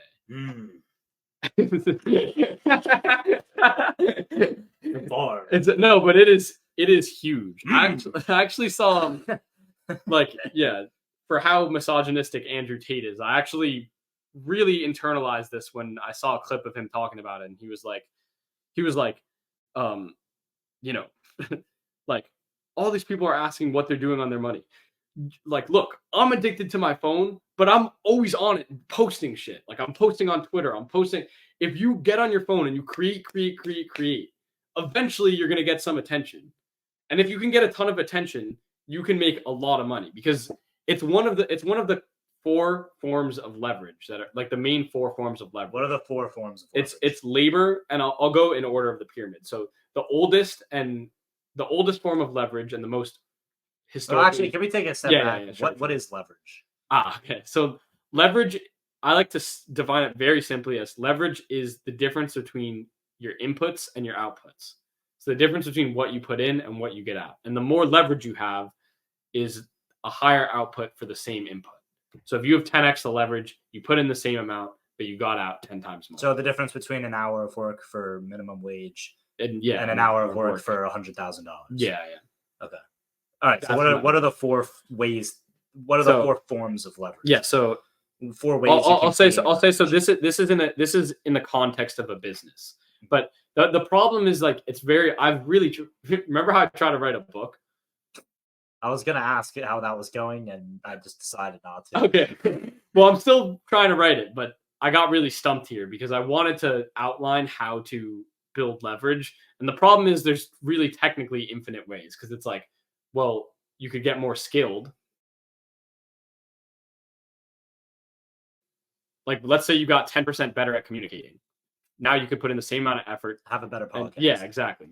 So like skill is a way. Reputation is a way. Yeah. Like, you have a 10% better reputation. Now you make a deal. People trust you more. They pay you more. Now you have more leverage. So like, when you ask, how do I increase my leverage? It's like, okay, well, there's a lot of different ways, but here are the 4 main ways that big corporations have a lot of leverage.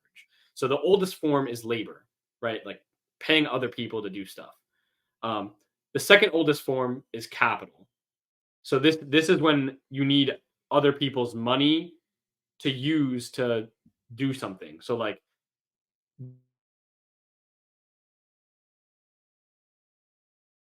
initially like a thing, because initially all you had were a bunch of people in a society and no one really had any money. Labor. Labor. Then you have a bunch of people in a society, and some people actually have accumulated a lot of money, and you can use that money to build things. So especially using other people's money. So like Facebook, once they got big, had like a bunch of investors pay a ton of money for a tiny portion of Facebook. So this is where banks probably make a huge difference, right? Because they can provide capital. Yeah, they can. Yeah, start a business. So that's an example. Third. Yeah, third. So those are like the bottom of the pyramid, top of the pyramid. Great options. Problem with these 2 is both of them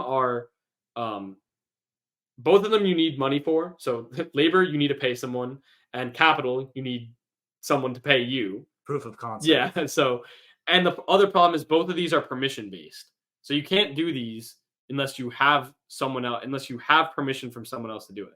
You can't get someone to agree to work for you. It won't work. Can't get someone to agree to give you like $10 million on a random idea. Then it won't work.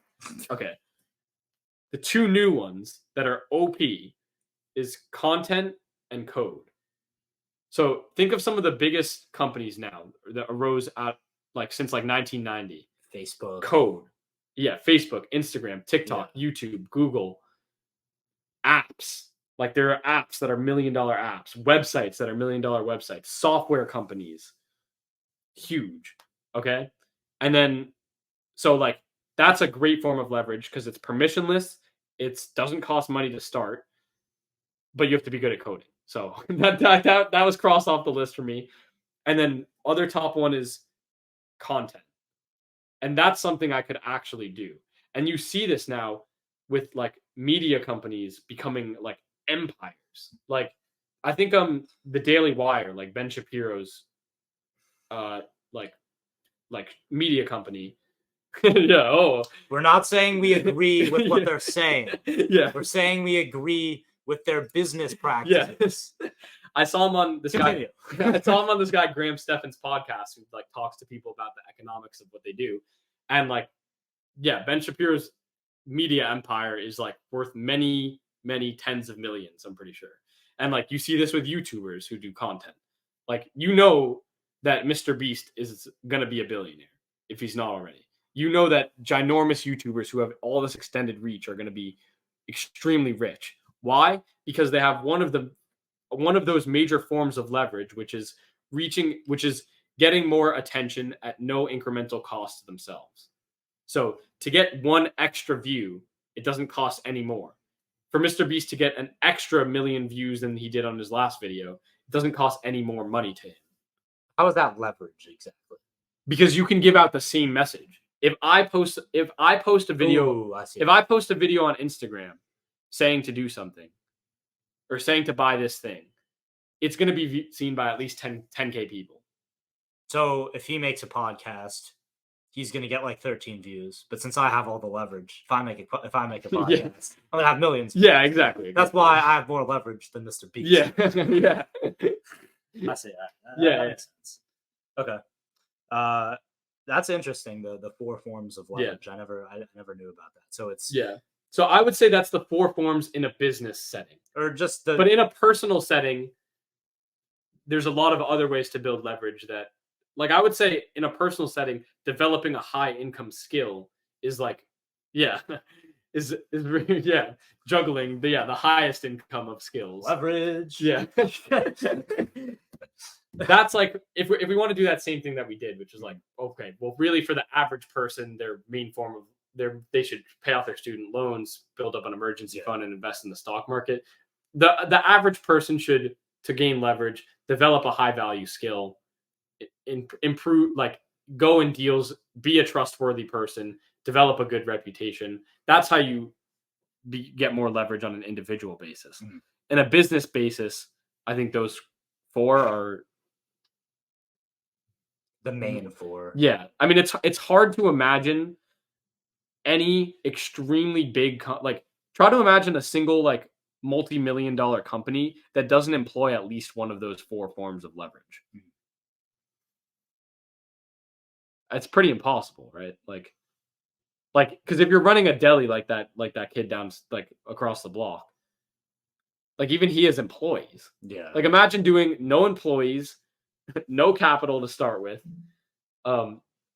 no media, so you can't use like Twitter or Instagram or anything to push the message out. What about like a therapist and who has maybe like a private practice? What are they? I mean, they're probably using content, but what if they're not? If they're not, it's still hard to imagine that person is a multi-millionaire. Oh, yeah, making multiple millions in revenue. I forgot about that constraint. Yeah. Okay. So if multiple millions to really achieve true scale.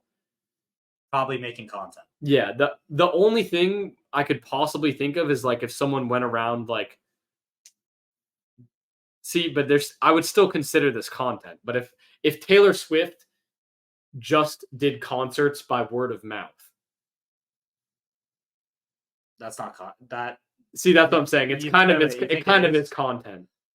Word of mouth how is that content?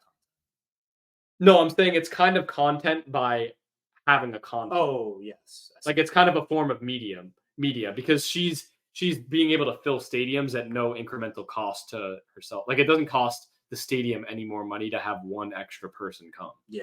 So I would still kind of call that like the same type of leverage as media, but like, yeah, sure. It's not recorded. Like, sure.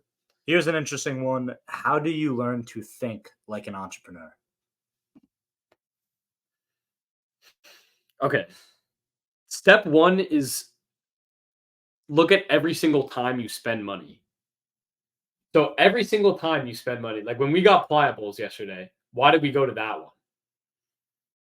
Well, we wanted something. We had just eaten Chipotle. So We wanted fat. Yeah.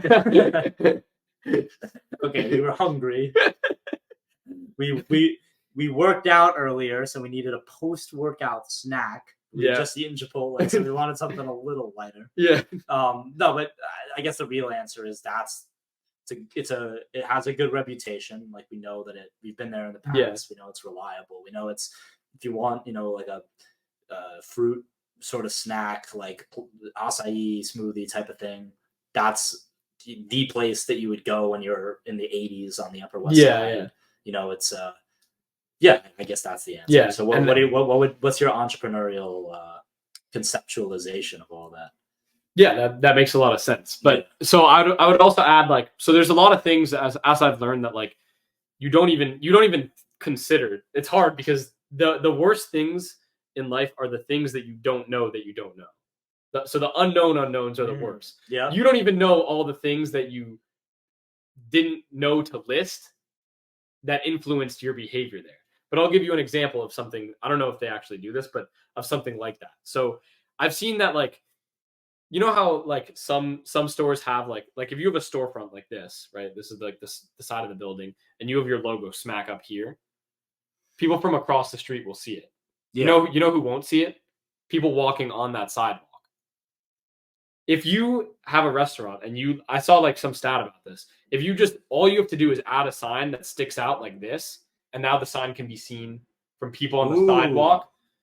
Now you're walking down and you see, you probably didn't even have in your mind you wanted a pliable. Now you see like a sign that comes out into your face that says pliable. Now I want a pliable. Then you go and you get the pliable. So they just made money from you because of what they did. Classic barbershop, they have the yeah. Now you're thinking of barbershop every time you walk by. Fuck, I do need a haircut. You go in, boom. Like, so there's like, as you go in, I mean, you could analyze a trillion different things, right? But that's just one example. And so like, one is just trying to analyze it for yourself and come up with your own ideas. But as I pointed out, like, anyone who's new to it and anyone who's doing it is going to miss stuff, which is why I think you should also, what I try to do is like do a lot of research. I follow a lot of people on TikTok who do like marketing case studies. Like, I didn't know about that thing with the thing sticking it out until I saw a guy talk about a study that explained that thing. And I'm like, shit, now I know one way to increase my business by 10%. So we have analyze your own behavior. We have rigorously explore what other people are saying. Yeah. What else? But in general, I would say even under those two, like as a group, just like, where is money going? Like, and like, even when we're, so like, I would analyze if I were trying to, I would analyze every step of that process. I'd say, all right, why did I have it before even anything? Was I primed to get a pliable in any way? Was this a trending topic? Would this be a good restaurant to open? Okay, then you answer those. Okay, now I'm walking on the street. I chose this restaurant. Why did I choose this one? How did they market it? How did they have their sign? Are they on social media? Was there another pliable that we passed that could have stolen this competition? If you're thinking of it as a competition, why did they go to them instead of them? Then we get in. Okay, what did I order? I ordered one with a protein scoop. They made extra money on that, probably. Okay, good on them. They realized that people who go to the gym is a market for them. So it wouldn't just be just on like what I do, but I would analyze it from like a competitive framework. Like, why is this better? Could they have done something better? Oftentimes they could have. Like, I go to a restaurant. Can you make the eggs sunny side up? Oh no, we can't. Sorry, lost the sale. You know what I mean? Every time, there's always something to improve on any business, and you need to go through each step and be like, damn, I missed a part. If I were running a business, I would try to do this differently because I know what it's like to be the customer in this position. Yeah. So that type of approach. Yeah. It's just to kind of provide a philosophical element or approach to this conversation. It's so fascinating to consider the level of empathy that you employ to kind of use people's attention to get them to buy what you're selling, because you're putting yourself in their shoes and thinking, what would I want? How, if I were this consumer, what in the past has made, me buy something, exactly, made me devote some attention to this product or the store or restaurant or whatever it is. But you're putting yourself in the shoes of the person who you are trying to get to buy your product, buy in a loose, broad sense. You're putting yourself in the shoes of the buyer. 100%. 100. That is literally like the key to sales. Like that is in one of the books that I'm reading. It was like the key of that book is you can get what you want if you can help enough other people get what they want. And so you have to view it in the framework. How do I get this person what they want? Yeah. That's how you're viewing it in that framework. And it seems like you're saying the first step to answering that question is like, well, okay, what do I want? What would if I were in their shoes, if I were in their position, what would I do? What would I think? What would I say? What would I want? Exactly. Where would I go? Exactly. And one of the keys to sales that I've been learning is that exactly what you're talking about. You need to know the consumer's problem better than they do. And if you dropping bombs here, okay, but if you can describe the problem to the consumer better than they could describe it themselves, then you can make the sale better than anyone else, because they're thinking, if this dude can describe to me what I've been struggling with better than I could myself verbalize it, if anyone on planet Earth has a solution to it, it's this motherfucker. Yeah. Like, it's not the guy who said like struggling with weight loss. It's the guy who said came home after a long day from work and like tried to buckle your belt, but it didn't fit into the normal loop. So you had to put it one loop further. You know what I mean? No. Well, can you elaborate? It's like putting yourself into that position. So this is an example with like writing copy. Like instead of, sorry, so I'll reverse it. So instead of like writing to someone, do you know what writing copy is? No. It's like writing on, like, let's say you write a website or a script. It's like the text that you use to try to influence the person to do what you want. Okay. So like on a website, all the text on a website is copy. Okay. Right. So because the point of that text is to try to influence the person to take action in some way. Mm-hmm. So like even my bio on my MoneyMind news account is copy, because I'm like join the newsletter for news that will make you richer, something like that. So like instead of let's say you're trying to sell the result of someone losing weight. If you were trying to write good copy, you wouldn't sell the result like you'll lose weight if you do this.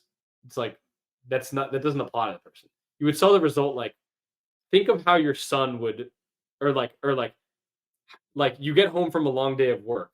You're able to buckle your belt one loop tighter than usual. Your son looks up to you in like your son.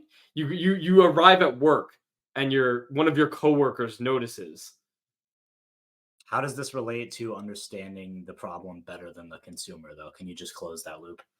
Yeah, honestly, that might have been a bad example, I realized, because that was explaining just knowing it shows empathy. Yeah, that's just showing empathy. A better example of knowing the problem better than the consumer is like, okay, for example, I've seen a lot of people on TikTok do this. So like there's this problem where like views get stuck at like 200. So I've seen people start their hooks to videos being like, are you not getting views on TikTok? Here's why. Does okay. And then another hook, are you trying your hardest, but your views on TikTok are getting stuck at 200 every single time? Well, here's the solution. Like, whoa, that's exactly what I've been going. Exactly. So so that's an example of probably that first guy probably meant the same thing. He probably knows the problem is that people are getting stuck at 200 views, but he didn't verbalize it better than the person could have explained the problem themselves. So the second example is showing a thorough understanding and I guess relatability. Yeah. And what I would say is if your videos are stuck at 200 views, could be worse. Yeah. Yeah. Could be. Not saying that mine are. Yeah. That never mind. Yeah. Continue. Yeah. Well, I would say also, but yeah, like if you're like, now I'll loop this back to the weight loss thing. Like if you were trying to sell something, you wouldn't be like struggling to lose weight. You try to describe your avatar more specifically. So let's say you would run like a targeted ad targeting like single moms, let's say, and you might make the ad more like a visual of someone getting home from work, exhausted, having to cook the dinner for the kids, puts it back, finally gets back, opens the fridge, and ice cream is the main thing. And she knows that she shouldn't have it, but she doesn't. And then you end with and like, let's say you're selling a meal prep service. That would be a perfect ad because it's like that hits the person with the problem is they don't have the convenience to make the food that they should every time. And they open the fridge and they know ice cream isn't what they should get, but it's right there. And you see the look of like, yeah, when they see, and they know they have to eat the ice cream because it's like the most convenient thing, or they don't even want to, but it's just more convenient. And they've had an exhausting day and they don't know the time. And you say, this problem, like you put a thought bubble around it, you pop the bubble. That's not a problem. We have a meal prep service that will solve all of that. That is such a huge realization to me because I've never fully understood. Is this mic going to pick up if I'm talking like this? I think so. Okay. Does it when Manu records? Yeah. Okay. Yeah. I've never fully understood why companies spend so much money on like TV advertisements. Yeah. And I feel like what you you're want saying, a stat that will scare you? Yeah. That the average person sees 4,000 to 10,000 ads per day in America. What? Yeah. Isn't that insane? If I wasn't so scared, that would have been another. Yeah. But I'm like, what? It's crazy. That is nuts. And what's interesting too is my grandpa guessed that right. Oh, He really? worked in marketing and in market research, I guess, but like more broadly in marketing. And I asked my parents, I was like, how many ads do you think you see a day? Or does the average person see a day? They're like, my mom was like 30. My dad was like 100, trying to be like, he was like, no way, it's 30. It's definitely like higher than that. 100. You're not aware. Yeah. Yeah. And then I was like, 5,000. Anyway. And then I asked a friend, they also were like 50, I don't know, 5,000. I asked my grandpa, he was like 1,000, 2,000. And I was like, okay, that's like, yeah, I guess working in the space you actually become aware of how prevalent ads are. But it was hard for me to believe that when I heard it. But yeah. So anyway, the whole conversation around like relatability is that's a word, right? Yeah. Being relatable, understanding the problem.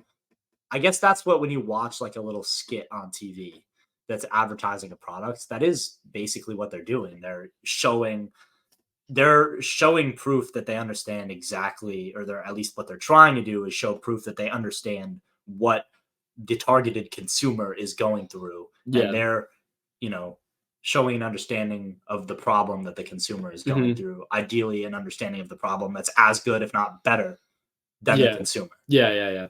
Interesting stuff. Yeah. Yeah. Better. If you can describe it better, your likelihood of closing the sale will be much higher. Can I add one more tip in also?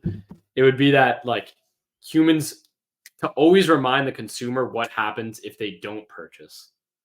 So humans are much like, this is another psychology thing. Humans are much more fearful of loss humans fear loss more than they desire gain. This is a tip for thinking like an entrepreneur. Yeah. Okay. Well, I guess more thinking like a marketer, but Yeah, I mean, if you're in entrepreneurship, you're in the business of persuasion and influence. So you have to know this is that, humans fear loss more than they desire gain. So sometimes a better angle to market isn't what they'd receive if they bought the product. It's what they'd miss if they didn't have the product. So instead of being like, if you buy this weight loss program, like you'll be 30 pounds lighter by the end of the year. You could be like, imagine you don't do this. And by the end of the year, are you happy with the weight you're at right now? No. So imagine you don't do this. And by the end of the year, you're at the exact same weight that you were last year. Your kids look at you in disappointment. Right. I see how that hits differently. I see why that would be a little more convincing. Yeah. Well, it's kind of like the basketball coach that we were talking about yesterday. Who told me that if I were to if you want to go play for one of those other programs, like you're gonna find out either the easy way or the hard way that our program is the right one. Yeah. Yeah. That's funny. So let's see, which question do I want to go with?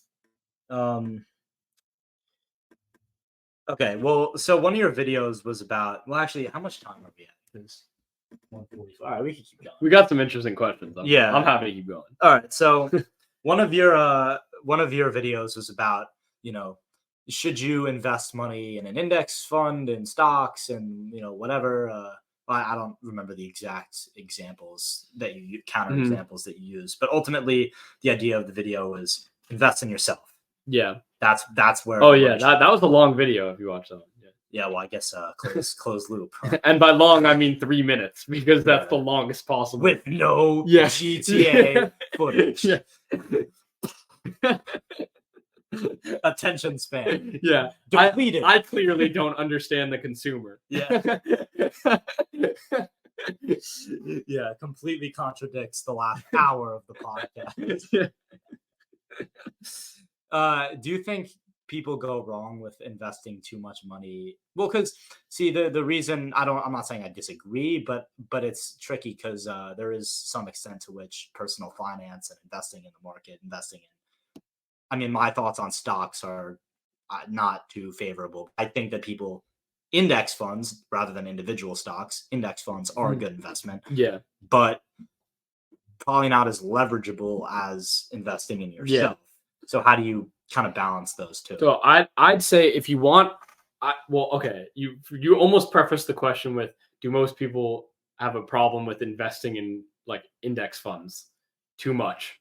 Yeah. No, most Americans are not investing in index funds enough. Okay. Most Americans like don't have an emergency fund, even don't save any money, and like are living paycheck to paycheck and are spending too much on lifestyle. So for most Americans, I would recommend, like, especially because most Americans' main goal isn't making, like, there's a lot of different goals that you have in life, and making money often isn't the only important one. Like, a lot of people have kids and have interests and want to take vacations sometimes and want some lifestyle upgrades. Fine. Then probably like investing your money into developing higher income skills that you don't enjoy that much probably isn't the best like course of action. Mm. And most people, the reality is, could not come up with $1,000 in an emergency. So like to be very clear, most people should save more money and invest more money into into their Roth IRA. So like their tax-free like S&P 500 type account that's just going to compound over time without them ever having to pay tax on it. And by the time they retire, they'll be able to take it out tax-free, and it's been compounding that whole time without them doing anything. That's what most people should do. Okay. That being said, now get into a scenario where you're a little bit more guaranteed. So where I'm at is my parents are supporting me. I'm going to be able to get a decently well-paying job. My plan of investing is, first things first, max out my tax-free Roth IRA, right? Because you can only contribute a certain amount to that per year. And based on how I'm planning on budgeting, I mean, it's kind of loose right now, but I should bring home enough that I can max that out and still have more left over. Then the question is, what do you do with the rest of the money? And my thing is, I'm hoping that by the time I get that money, I have a better self-investment option than a passive investment in the S&P 500. Because for me, an S&P 500 investment is great if you want to put your money in there, forget about it, and have more, and then in 30 years have more than in there than you left it with. Great option for that. Which is what a lot of people want to do, right? They want to kind of, however much money they take home, put away a bunch of savings and let it kind of grow slowly but surely over time. It's the best place to put if you're not going to do anything with that money and you just want to make sure you have some in the future. For me, I'm willing to use my money in combination with effort to hypercharge the speed at which I'm able to multiply the amount of money I make. So you can I saw. Can I read an Alex Hormozy tweet mid podcast? Yeah, let me ask a quick question though. So, but even for you, you still think you would max out your Roth IRA or whatever first. Yeah. So do you think everyone should for their first look, if they have some extra money that isn't getting spent on whatever, like the basic necessities and travel and whatever else they basically lifestyle. Yeah. The first look should be outside of that Roth IRA or tax or whatever tax-free. Well, I would say the first thing actually before all of that is investing in learning a high income skill. So before before the Roth IRA, because I'm trying to imagine this as someone who, like, let's say their parents aren't supporting them. Like, if they get a job out of college, if they're 18 deciding what to even do with their life, like, should I even go to college? Like, is college worth the investment? I would say the most worth it investment to make is learning a high income skill. And I've talked about this with my dad because I'm like, I believe with the money I make from my job, I should go into I should invest it into myself and learning new things and becoming better and more skilled and better at business, better at persuasion, better at marketing, etc. Or ideally dump it back into my own businesses because, and this is what I brought up to him, that the best pro about the stock market is that you never have to look at it or touch it. The biggest con about the stock market is that you can't influence it, and it goes up at a slow and steady. Yeah. So So like I saw someone talking about the stock market and they're like, would I invest in it? And they're like, no, because I have no influence over it. If you try to influence what happens in the stock market, that's market manipulation, which is illegal. Or if you do have an advantage over other people, it's insider trading. So there's literally no advantage that you cannot stack the cards in your favor if you're investing in the S&P 500. Now, if I'm investing in my own business, like let's say I have my juggling thing and I'm making sales, my conversion rate's low. I pay some guy to write copy on my website. I pay some guy to change the website design. I pay some guy to edit my videos. Now I can actually exercise some sort of influence over my investment. Like, I can make better videos and bring more traffic to my website and make it do better. So if I'm going to decide to invest money in that, I actually can influence it. So it's kind of a question of whether you want to take a bet on yourself or you want to just leave it completely up to chance. Now, my point is, I have some confidence that people who have achieved the things that I've achieved so far, at minimum, are the types of people who are holding society up intellectually and making really good choices and are smart. I believe that if I have the money to myself, I can make an investment that can return faster than the stock market and be worth the amount of work that I'm putting into. Now, I don't know what exact opportunity will present itself at the time, but even for example, right now, like, let's say I only had a scarce amount of income. Should I put it into a very scarce amount? Let's say I only made $500 this year. Should I put that into a S&P 500 or should I pay editors to help me scale my juggling account? Like, it seems to me like that will return me more money over the long term than the stock market, because the stock market grows 10% a year, let's say. From year 1 to year 2, I made $50 from that investment. For me, it seems like I can make a lot more than $50 from a $500 investment into growing my juggling account, at least with that amount of money. Now, I don't think my business isn't big enough that investing $1 million would necessarily do anything. You know what I mean? Like, I don't need $1 million, an editor that can do, I don't have enough facilities to pay an editor $1 million to do anything. So I wish I could invest more of my money, but right now it doesn't make sense. So that's why probably a lot would go into the S&P. So just to clarify, do you think this is true outside of yourself? Like, do you think that most people, if they have a little bit of money, I know we sort of went over this before, but I just want to kind of double down on it. Most people should invest in themselves rather than the market. The first thing they should invest in, this is what I brought up to my dad, who's kind of critical of my belief that self-investment should come first. he was like, well, you need to invest in the S&P 500. The earlier you invest, the more it compounds, etc. I said, why are you paying for my college? That's over 200 grand. And I did the math on it. If I retire, if he invests that money into a tax-free account now, and I retire, that's 4 million. And I think it was like in that time's money, it would be like 2.2 million or something. So that should be enough for me to live in retirement. I hope, right? Like the purchasing power of $2.2 million. Yeah. So I went to him and I was like, hold on. So I shouldn't invest in myself, but you forewent me retiring with 2.2 million to go to college. So clearly, because you think that that's worth it. So you do believe in self-investment first. What was his counter argument? His counter argument was that it's not entirely an economic decision, college. His counter argument was, I think that it's the right thing to do because it'll socialize you right. It'll make you, want you in intellectual circles, but not necessarily to make more money. His point is, well, part of it is I'm willing to forgo I'm willing to forgo you having that money then in order to live a more fulfilling life. I'm willing to forgo personal finance as a whole, just because money. His point is, money isn't the most. Yeah. So his point is, I won't be. Part of that is to actually just give me a good life.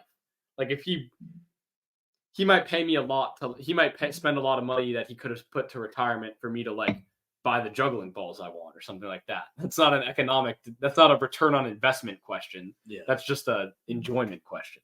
So for him, that was part of his point, which is a good counter argument. So what's your counter to that? My counter to that counter is like, if I'm 18, okay, Chris was FaceTiming me. All right, just hang. Dude, we're in the middle of a podcast. Yeah, I'm ignoring. If like I was 18 and I came into the world with no skills, and my question was, should I take a job as a cashier today and take the money that I earned and invest it into the S&P 500 safely, or should I take this $10,000 coding boot camp that I can't even pay for right now? I'd have to take on debt, but I'd take this $10,000 coding boot camp, learn that skill, and a year or 2 years later, make double or triple the salary that I would make as a starting salary than a cashier would. Yeah. To me, it seems pretty obvious. Like you can, if you're willing to also put in work to your investment, you can expand it a lot quicker than if you can through self-investment than you can through the S&P 500. The only question is what you're going to do going to return more than 10% a year and be worth the extra work that you're doing? And college shows, like they've done statistics on this, like even if you just go to college and major in whatever the average person majors in, you still make more money over the course of your career, even in examples where people take on student loans on average, like including those into the average. So it's worth it for most people to spend pretty much 4 years not working and multiple tens of $1,000s in debt. Those people who do that still make more over the course of their lifetime than people who don't. So if you just extrapolate this idea further, like it doesn't have to end at college. So self-investment can be something you do for your whole life. And if someone's, to me, in general, if someone like is making more money than you, why? Okay, well they are doing something. They are either selling something, their services, which is their skills, knowledge, beliefs, and character traits. Yeah. They're selling that, which can all be improved. So if you can improve that, you can make more money. Or they're selling like a product, which they're using their skills, knowledge, beliefs, and character traits to sell that product. So making more money, to me, becomes a virtuous cycle of actually self-investment. That being said, I'm still probably, my ideal thing would be to, and this gets tough because it's like, well, how much? But my ideal would be to invest the minimum possible required to retire at a amount of money that's sufficient. So that's guaranteed, which I think with the amount of money I will make from a job, that should be guaranteed. And once that's taken care of, as to reduce risk, that's guaranteed now. Then put the rest into self-investment. The problem is how much do you need to retire with to be fully good? And since there's so much uncertainty, you might argue, well, it's always better to just put more into retirement so that you can be safe. But then then it becomes a question of risk analysis. Yeah. Like, how secure do you want to be? Do you want to put every single penny that you've ever made into retirement? Well, no, that's dumb. So then do you want to put no money that you've ever made into retirement? No, that's dumb. So obviously, it lies somewhere in the middle. But eventually, it becomes a question of how much, on a case-by-case basis, does each person want to bet on themselves. Yeah, exactly. And the reason I'm willing to bet a lot on myself is because I'm already, like, I have a stack of undeniable proof, blah, blah, blah. Because I've done stuff that, to me, it seems like most Ivy League graduates don't even have their own businesses yet. And don't even think about making money. And a lot major in something random. Like, Manu's undecided. He doesn't like dealing with money most of the time. Like, which is fine. Yeah. But that's what a lot of people do. A lot of people are like, No. I love art. I know someone majoring in art. Like drawing. Like, so I feel like if I really dedicate a lot of, like, I'm confident enough in my past skills that I've developed and position that I'm in and the security that my family provides me and the probability that I can fall back on a pretty well-paying good job, given that I'm interested in something that pays decently anyway, that past investing in my retirement sufficiently should go back into self-investment. And I should be able to handle the investing in my retirement sufficiently and put the rest into self-investment. There is learning. And I hope my goal is to make the prospect of self-investment worth it. And there is by creating businesses where I can pour money into that. And there is some gray influence. There is some gray area with how much money is sufficient for retirement. Absolutely. But at the very least, it makes sense to max out your Roth IRA. Okay. Because I can do that and it's going to be tax-free and you only can put a certain amount a year anyway. So I still don't understand, though. Does that come before the self-investment, or does the self-investment come first, the Roth IRA come It's first? kind of complicated, but my point is, with the job that I'm going to get, I'll have enough to do the full Roth IRA max out and probably have more left over to do self-investment. And so since I have enough to guarantee self-investment, I'm going to max out my Roth IRA first and decide how I want to split the rest between self-investment. If I, like, let's say at that time I want to buy a course to get better at a skill. Yeah. I'll do that. But if at the time there's no specific skill that I know would help me in what I'm trying to do, then I would probably just leave that in the S&P 500 until I find what skill I should invest in getting better at. So it seems like, here's the framework. Correct me if I'm wrong. Most people...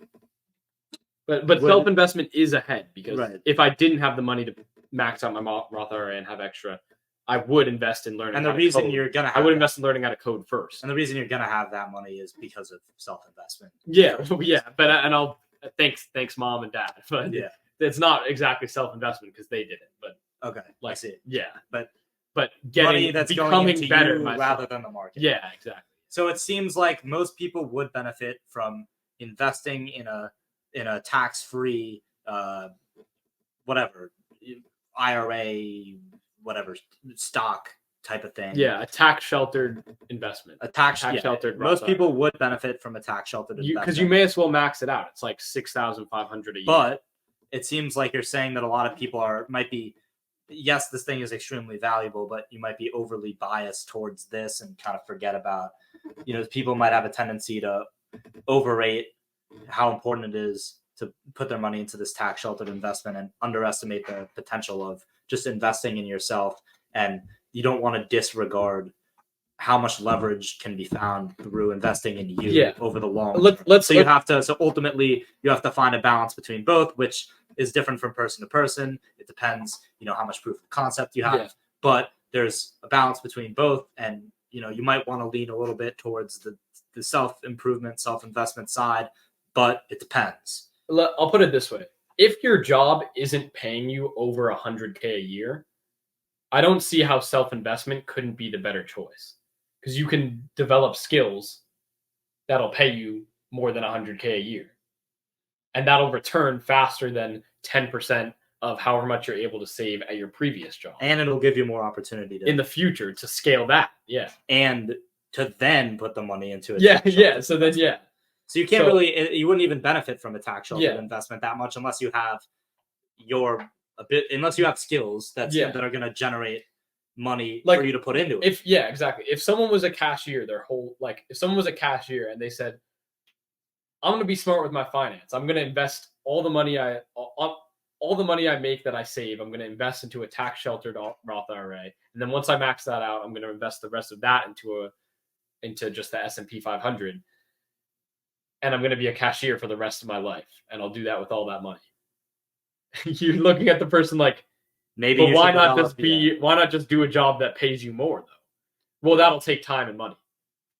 But your career is 60 years. Yeah. Like I see. 40, 50, I don't know, however much. But yeah. So the point is balance this idea of tax sheltered investment, smart, conservative personal finance with develop skills, invest money into developing skills that will return more money, which is the choice that people seem. I like your dad's counter argument, but I do think you're onto something when you say that people implicitly know this. Yeah. They make this decision every time they just send their kid to college and tell them get good grades. Yeah. And tell them to do good in school. And find a professor and join a club and meet people and be in a good circle. Yeah. And for some reason, the second that person gets a job, it ends. Yeah. Why is that person not supposed to continue developing their skills? Guarantee you, if you're doing sales and your closing rate is 50%, and you get 10% better at sales, now your closing rate is 60%, and you had to spend 10 grand to go to a lesson on how to get better at sales, now your closing rate is better, and you're making 10% more money a year. That 10K investment is a way bigger return than the 10% a year you would receive from being in the stock market. So yeah, the caveat is, again, what my dad said, I think, which is that people want to balance their life. Yeah. Because it's like, well, then how much do you do it? It's like, well, I'm like, we'll go to a coding boot camp and know how to code. And then it's like, what if I want to do art? Then if you want to do art, fine. Like, it's probably better to make however much an artist make. If that's what you're going to do, guaranteed, even if you're only getting paid $50K a year from it, then be an artist, invest into a Roth IRA, and you'll retire gladly. But if you're interested in making more money, develop a high income skill. And that's the problem. Like, for some people, code it, they don't want to learn to code, even if it will make them more money. You want to read the Hormozy? Oh yeah, I do. Yeah. Then I want to ask you. Then I want to talk about because you sort of define this competence to an extent from a business point of view as like. Sorry, it's not good. Skills, beliefs, knowledge, beliefs, and character traits. Yeah, well, we should unpack that next. Okay. Alex Hormozy's thing was, if I was making $75K a year, I would allocate 100% of everything beyond my living expenses into self-education. Does it matter if you're married, have kids, etc.? Sure. But I would want as much of that money to get me out of making $75K a year into making $200K a year, $1 million a year. You can buy the skills that make you $1 million a year for like $50K. People just don't know it. You will pay for the information no matter what. The question is whether you want to pay with time or money. So, great example, because it's like, well, why do people do coaching programs? Like, why do people do one-on-one coaching with like experts? Well, I could look at the free YouTube tutorial. It's going to take me longer than if I pay this guy to look one-on-one with me and tell me where I'm going wrong and show me the best drills for me, and I'll improve faster. So if I want to learn how to code, even if I have to pay the one-on-one guy to speed it up, the faster you can speed up the time of you getting skills, the faster you're going to be able to return it to yourself. I see. So you may as well, instead of paying with time, pay with money, even if that puts you in debt sometimes. And it's a risk. So I probably wouldn't go in debt because I wouldn't want to, because what if, I don't know, it's more risky, but I'm willing to invest my time. And now that I have some money, even for my juggling thing, I'm really looking for opportunities to pay someone to supercharge me getting better at what I'm doing. I see. Awesome. Okay. How long has this been? 2 hours and 10 minutes. How much more time are you willing to go? Because I want to talk about Till like 7, probably. Oh, great. Yeah. All right.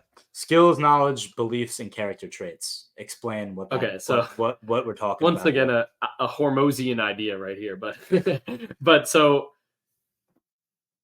this happened. Like people ask me like, "What do you do?" Like they're like for example, my friend Max. Right, we go to class. I'm like, dude, I don't think I'm gonna go to accounting today. Like I'm not feeling it. And he's like, why, bro? He's like, it's on the way back. It's on the way back to North Campus anyway. So you may as well just stop by in class. And I'm like, what do you mean? That's still an hour and 20 minutes of class. It's like, yeah, but what are you gonna do in that time? It's like, fuck. Well, I didn't like have a specific thing to do for like make a juggling video or something. So I was like, fuck, what am I gonna do in that time? So I had to develop a thing that you could always do in your time no matter what. So this is what I came up with. So Alex Hormozi has this thing that's like the only 3 reasons you're not where you want to be is because of skills, knowledge, or character traits. Or sorry, skills, beliefs, or character traits. So either you're not skilled enough, so I can't juggle well enough. I don't have the beliefs. You have limiting beliefs. Yeah, exactly. So I can't make money on social media. Yeah, exactly. It takes so many videos. I don't have the time. Exactly. So you might have the skill, you're good enough, but you are limiting yourself with your own beliefs and you need to break that. Or 3, you lack the character traits.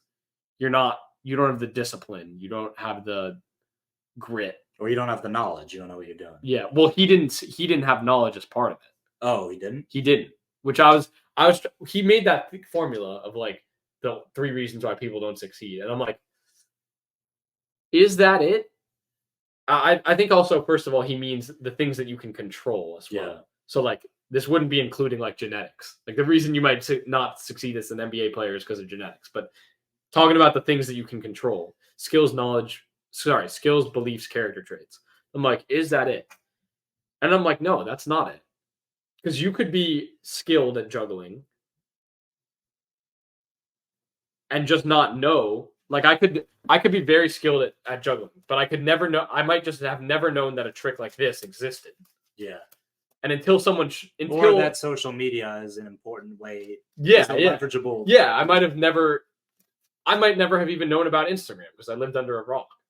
So okay, that might not. That's crazy. But the point is that you could have the skill, knowledge, belief, and character trait, but until you have the knowledge, which is just direct information, sometimes you can't win. Like in the stock market, how do you make money?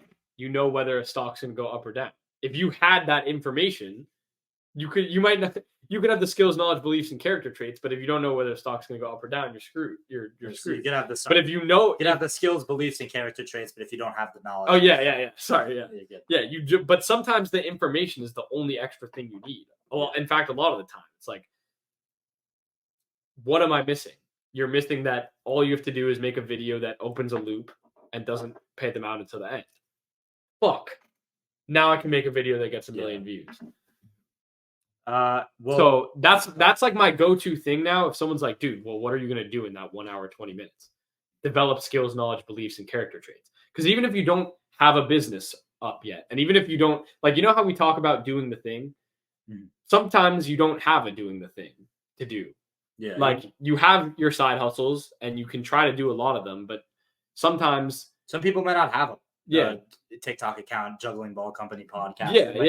Have themselves. Or you might even have a podcast and you are in your room for 10 minutes waiting for the guest to arrive. Yeah. What do you do? Well, now I have an answer. Develop skills, knowledge, beliefs, and character traits. So I'm trying to. This is another thing in my book that I'm trying to work out better. But I try to map out how you can actually develop each one. So skills you develop by doing. Right. So if I want to, but I'm just trying to simplify everything. So skills, I get better at skills by doing the skill, because you can read about juggling a lot. You ain't gonna get better. Yeah, exactly. So skills, to acquire this, you do something. You practice. Record 500 podcasts. Yeah, exactly. To knowledge, you learn. So this can be intaking in any format. So video, audio, conversation. Listening to Upgrade Thought. Yeah. The best podcast on earth. #1 podcast in the world. Yeah. Finally beating Impulsive. Yeah. And then I'm working on the other two. I'm not exactly sure, but I think an interesting one is character traits. I think potentially require suffering. I think potentially the only way to achieve character traits is suffering.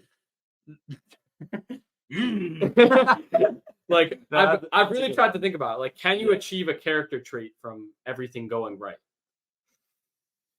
And I'm like, no, I don't think so. I feel like to build character, you need to go through exactly. You need to go through shit. It's kind of like the I just talked about this with Taylor Stat and the I don't know if that pod, which I don't know what order I'll end up posting these, but I talked to a performance consultant. So it is what most people think of when they think of a sports psychologist, although there's some nuance there. But this is someone whose job is to make people's minds better, basically. Yeah. And one of the things he brought up is like, you know, when his athletes are struggling, he might tell them, you know, think of an NBA player or NHL player, whatever their sport is, like, you know, what have they gone through? Yeah. And then the thing that I brought up to him was like Hormozy's thought exercise, where it's like, if you wanted to engineer the toughest kid in the world, what would you do? Would you send them to a fancy private school and give them everything they wanted? Yeah. And, or would you throw them in the middle of Dykeman? Yeah, that's why I'm the toughest kid. Yeah. No, like, you would put them through some hell if you wanted to build their character traits. Anyway, talk about beliefs, because I have some. Yeah, so beliefs, I'm actually not. So those three, I think I have an outline in my book for how to. So you're going to build this. You're going to build skills. You do. You're going to build knowledge. You learn. You're going to build character traits. You suffer. That's what's cool. Is like every time someone's suffering, like, fuck. I'm like, bro, you're just building one of the four important, one of the four necessary things. Beliefs are interesting. I have so many questions. I can't give, like, all these three. I can give a one-word answer of how to acquire these things. That you could write the whole book about this. Yeah. So, how do you develop a belief? Yeah. Self-deception. That's your answer. Yeah. Yeah. Or if you want to take the Hormozy style, you can say proving it to yourself. Prove. Yeah. Proof. Yeah. But you can't always, like, because we always talk about, like, I mean, you can't really prove, or I guess I can't prove that God exists. Yeah, exactly. So but that might be a belief that could be a belief that hurts or benefits me. And you don't have to get into the philosophy now. But the point is, there are some beliefs that are more advantageous than others, but you can't always just acquire those beliefs. Yeah, exactly. Yeah. Can't acquisition.com. You can't just go on acquisition.com and pick up a new belief. I really hope Hormozy listens to this just for that joke. Bro, when I have a successcul business and he acquires my shit, I'll clip this up. Yeah. I'll give him the 30-second clip. Once it's times 2 value. Yeah. Motherfucker. No, I'm kidding. No, so yeah, how do you acquire the more advantageous beliefs? Like, how do you, like, seriously, how do you choose the right beliefs? Because limiting beliefs are a huge problem for people, you know? Deep problem. It's a deep problem. Like, if you don't believe you can make money, why would you try to make money? Yeah. And if you don't try to make money, your chances of making money are approximately 0. Yeah, unless you win the lottery. Yeah, it's probably fucked. Yeah. So how do people go about doing this? I mean, you don't. I'm not expecting you to be like, all right, here are the 5 steps. Yeah. But, like, I don't know, what are your thoughts on this? And maybe I can share some of mine. I'd be interested to hear yours, because I've tried to think about this, and I think potentially one angle you could answer this is they need to be challenged. The only way a belief can change is if it's challenged. So right now you don't have any neutral beliefs about anything, really. Like, innately you do, when it comes down to it, you do believe the things that you believe in. Well, in case like I don't know, a particularly scrutinizing viewer is watching, I'm completely neutral on everything political. Yeah. Yeah. No, I'm sorry. Yeah. I didn't need to make that joke. But okay, maybe that's a flawed assumption. Maybe there are things, like I guess there's things that you haven't thought about that you haven't like I haven't yet developed a belief on. I don't know. Well, the problem is I don't know a political issue that I don't know about, but there's probably some. I haven't developed a belief on the importance of Ugandan citizens. So fine, maybe there's some beliefs that are neutral and haven't been developed, and so those aren't challenged. Those are, I guess that's like kind of bottom up processing. But all the other beliefs, which are in daily life, the ones that limit you, are the beliefs that you already hold that are hurting you. Yeah. And I think those beliefs can't be developed; they can only be changed. And maybe the only way to change them is to have them challenged. Or here are my thoughts. Yeah. You can also start to. There's this attitudes follows behavior principle in psychology. Now, there's some nuance here because an attitude isn't necessarily a belief, but I think it could be. Your attitude towards a certain subject could kind of manifest in a Wait, but what about that manifest itself in a belief, if that makes any sense. Yeah, but so putting that potential nuance aside, you can start to orient, and again, I'm not sure about this, I'm just saying my thoughts. You can start to orient your behavior aligned. You can make your behaviors aligned with the belief you want to adopt. So an extreme example of this might be someone who, if you really wanted to convince yourself that God existed, maybe you just go to synagogue or church or whatever religion you want to. Maybe you just start going every week, and then if you did that for a year, maybe you'd be like, all right, I still don't really believe in God, but maybe you would start to think that God existed. Or maybe you would start to think, no, maybe there's a chance that God exists. Maybe there are some. Albert Einstein seemed somewhat convinced that God existed. Maybe it's you might start to think like that. Yeah. And it goes back to that example of like the Chinese captors. Remember that the people write about this. I'm not entirely sure on the history of this. Well, this was I don't know what year it was. It was during Chinese communism. Yeah, and they're prisoners of war. They had them I think there were two things they had them do. Well, two kind of concepts, but one was they had them comply with increasingly large requests. So this is similar to the Milgram experiment, if anybody's watched that. But they first had the POWs, do a small thing, and then increasingly, this is the foot in the door phenomenon, I believe. And then the other thing was they had them write essays in favor of communism. Yeah. And then a lot of these POWs became communists, came out of the back to America. Yeah. And they supported communism. Yeah. So they were, successfully deceived. They were literally brainwashed. Yeah. So clearly it's not impossible to brainwash yourself into thinking something, but it definitely is a lot more complicated than a one-word answer. Yeah. And I'll add that the other three were also more complicated than but not nearly as complicated in my opinion. Yeah, it's skill, do, knowledge, learn. Yeah. What was the other one? Character trait, suffer. Yeah. Belief. Question mark. Yeah.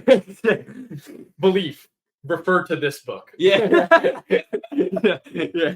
Book ends. Yeah. Glitches. Yeah. No, but so okay, I'll add to that. So I guess there's also that study where the people did power poses before they took tests and did better on them. It's well, wait, you're telling me I can be the thing, and then the results of someone who has that thing would come.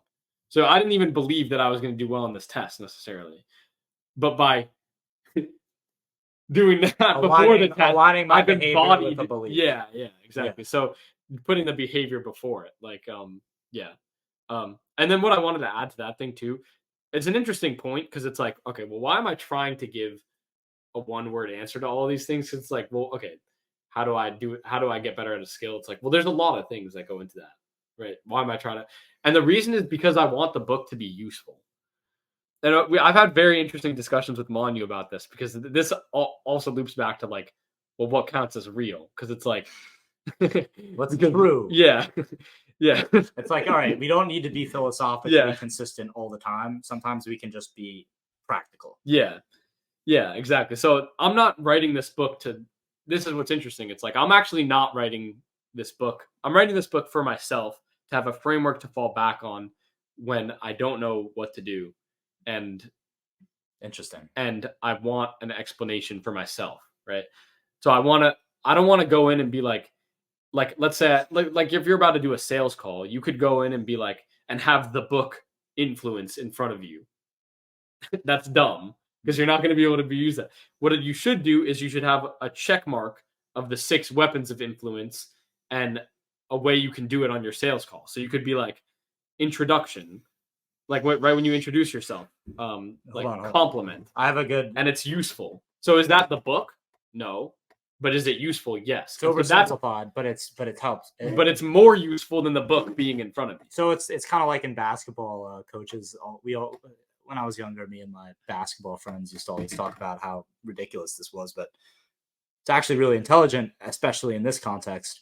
They teach people how to shoot the basketball with beef. The acronym beef. Bend, put in the cookie, eye on the prize, extend. And then it's like follow through. Yeah. And it's like, I always remembered hand in the cookie jar. Yeah. And that was who was that? Karen. Yeah, Karen. That was Karen. No, but it's not. No, it doesn't cover everything. Yeah.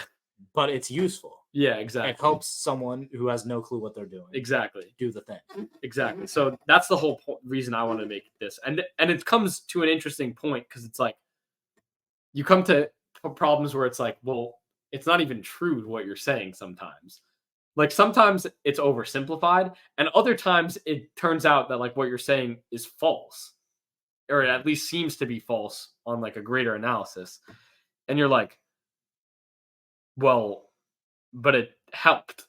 So like if you're like, you could be like, I brought an example in this book. One chapter is about like value, which is, we've sort of touched on this, but you could define, I could be like, I said in the thing, I'm like, I could give you the definition of value, but this would help no one. Because if you're trying to sell a product and you want more, you're reading this book because you're trying to sell a product and you want more people to buy it. So if I tell you value is, whatever the textbook definition is, that's not going to, your question isn't really what does value mean? Your question is how do I make more money? So defining value in the dictionary sense doesn't help anything. Defining value, and I also kind of reworked, a lot of my things have been reworked versions of Alex Hormozy's explanation. But Alex Hormozy defines value of a thing as dream outcome times likelihood of achievement divided by time and effort and sacrifice. So now you have a clear equation to increase the value of a product. You can say, what dream outcome does this product achieve? It helps a person lose 10 pounds. Okay. Well, what if I made it help them lose 15 pounds? Okay. Now that increases the value.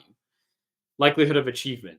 The person thinks that they're going to achievement. Now I add a wall of social proof of other people who've achievement. Now that goes up. Now my product is more valuable. 20 testimonials. Yeah, exactly. And then on the reverse side, which a lot of companies have gotten rich doing this, is reduce the amount of time delay. So I'll get you to lose 10 pounds in 3 months. I'll get you to lose 10 pounds in 1 month. And then the last one is reducing effort and sacrifice. So, which increases the value as well. So like, I will like, you don't have to quit this food. Yeah, exactly. Without giving up the foods you love. And an interesting angle is like, and so now you have 4 distinct, clear ways to increase value. And if you looked up the definition of value, you'd have no idea how the fuck to make more money selling this product. But now that you have this exact equation, which is conjured, it's not like that's what he in his mind uses to increase the value of a product. It's not a definition. It's not agreed upon. It's just his thing. Well, the larger idea here is like, is the truth always the thing that's the most valuable? Yeah. Valuable. Is the truth the thing that's always the most helpful? Yeah. You know, it's like it's a thought-provoking question, I'd say. But at times it's like, we might not need the truth. Yeah. We just need what works. Yeah. You know? Yeah. And then does that thing give a complete explanation of everything? No. But does it give you a clear way to likely increase the amount of sales that you're going to make? Yeah. Yes. So that's what's important. So that's another weird aspect of what I've been doing. Yeah, it's an interesting aspect of your experience. Yeah, because it's like, I'm writing this. I know the reader's reading for me. I'm reading my own shit for a specific purpose. I don't want like the real definition of value. I want the definition of value that's going to make me more money. And in the elevator example, that's a good example because it's like, what's the definition of value? Dream outcome, perceived likelihood of achievement divided by time delay and effort and sacrifice. And this was my problem with Alex Hormozi's definition, actually, is that in the equation, he only has the word perceived in front of likelihood of achievement. And the rest of them is dream outcome, time, effort and sacrifice, time delay. And my edit is all of this, but perceived in front of all of them. Because then he brought up the elevator example. In that, you're not reducing the time delay. The time is taking the exact same. You're reducing the perceived time delay. I see. So once again, I'm making this equation to be useful. And even then, I felt like in that simple thing, I even found a slight gap. It's like, well, why did he define likelihood of? I understand why he defined likelihood of achievement as perceived, because no one can know that. You can only know that based on the reviews and testimonials. But until you try it, you can't know it. But so the reason I edited that is because time delay is the same thing.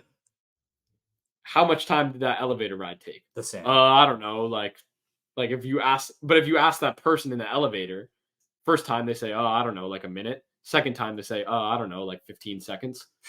Like, and now they're not complaining about it. So you've, in their perception, fixed the problem. So it's really, it right? Seems so like now the question is, how do you edit that to make that even better? But I think that's as good of a framework as I've got for now. Seems like so much of business is not what's real, but what people perceive. Like it's much about capitalizing and manipulating people's perceptions. Yes. That's interesting. That's something to think about. Okay, let's just end this. Talk about Jesus. So you got the juggling balls dropping soon. How are we feeling? We'll see. I think I have collected like 140 emails. Okay. And I'm pretty clear in my videos that it's going to be dropping. A thing I'm a little scared of, this is another thing in Alex Hormozi's book. He really argues increasing the price. Now, he also argues to increase the value for the price to always be below the value. So like no matter what you're providing, the value should be so high that the price, but he brings up this is another great example of perceived value. I've told this to you, I'm sure, but 3 bottles of wine, cheap, medium, expensive. They give it to people, ask them to rate it by taste. What do they rate it? Cheap sucks. Cheap is the worst, medium is the middle, and expensive is the best. The twist, they were all the same bottles of wine. So the fact that they were informed that one bottle of wine was more expensive than another, so like this is a question of truth again. Is the bottle of wine that's more expensive really more valuable? So you talked about remember you made a TikTok about this. It was the guy who accidentally doubled the price of a ring that wouldn't sell. Yeah. And so that was an influence. Talk about that one. Yeah, this guy, like, he was trying to sell this like jewelry or something at like a tourist location, and no one was buying it. He was like, dude, what am I doing to sell this? Like, I'm trying to sell this. Like, normally people buy this, but these tourists aren't buying it. What the hell do I do? So he he told one of his employees, you know what, we're not getting this off the shelf. Just make the price 1/2 X. So like 1/2X. So like half off. The employee misinterpreted this and just saw the 2X and so he doubled the price. He mentioned that as double. And the next day it sold instantly. Why? Because what does this say about human behavior? Well, it says that to a degree, price implies value. And so this is what I'm saying with perceived value. Yeah, perceived value. I'm going to use that term from now on because value is always perceived. Yeah. Not in truth, but in a way that is helpful to talk about. So, but this is what I mean when I say like with that wine example or with this example, did the value of the ring increase at all? Logically, no. It's the same exact ring. That wine is the same exact wine as the other wine. But when I saw a video of Alex Hormozi explaining this wine thing, he was like, so that means that making your product more expensive actually makes it more valuable. And is that actually true? Well, no. But from a perspective of trying to make more money, yes. You know what I mean? But anyway, this loops back to, this is why I'm a little bit scared, because the balls are $12.99, which I think most people, and the problem is I don't know my target audience perfectly. So I don't know if the people who are going to buy this ball are like just casuals wanting like a beginner ball, and they'll probably see $12.99 and be like, no way. Or if they're going to see my ball and be jugglers and know that like the other balls that are like at this level or better, or I would say my balls are competitive with some of the best balls on the market right now. In terms of like quality, like I have I have that's an edit. I have a bunch of different juggling balls from companies that are like $15-$16 a ball, and I would use these over those. So in theory, these are worth more than that, at least to me. But I'm still scared to make it that much money. Like that's pretty expensive for a juggling ball. And I know it's still, but hold on. Isn't it still cheaper than the other ones? So you have a competitive advantage? It is, but I'll get to that in a second. It is, but to a non-juggler, I still think that price would be pretty steep. So there, like if you were just getting into juggling, you'd probably be like $15, like $12.99 for a ball. So there are two basically possibilities here. If for a non-juggler, number one, they might see that and think $15, fuck that, not doing it. Yeah. Or subconsciously, even they might perceive it as more valuable since the price might be a little bit higher. Yeah. So the big question to me is like, how do you? Because there's clear, I mean, because of the ring example and whatever, and the wine example, clearly there's a benefit to raising prices. Clearly there's a benefit to raising the perceived value of something, to use your terminology. But there's also intuitively such a like clear line of reasoning behind making something cheap. Yeah. So how do you balance? So I'll give you the answer. So Alex Hormozi says, well, first of all, it's hard to balance. And once again, there's not an answer, and it's situational and contextual. But second answer is Alex Hormozi says there's no competitive advantage to being the second cheapest thing. Okay. Because if someone's going to buy the cheapest thing, then they're not buying. They have a competitive advantage, but they're not going to buy the second cheapest thing. So there's no benefit of being the second cheapest thing, but there is a benefit of being more expensive, which is like multiple fold. One is it increases the perceived value just automatically. Two is it also increases the value, he'd say, in a lot of other ways. Like it increases the value by the fact that like if you put like let's say I sell a coaching program. I have one for free and one for $10K. If you spend $10K on a coaching program, your likelihood of going through the whole thing and being successful after is a lot higher because you actually had to take an emotional investment into that. You have to say, shoot, like now I spent $10K on this. If I don't finish it, like it's not going to be worth anything. So people that spend more money on stuff actually typically are use the product more, are happier with it, and are also likely to rebuy from that company.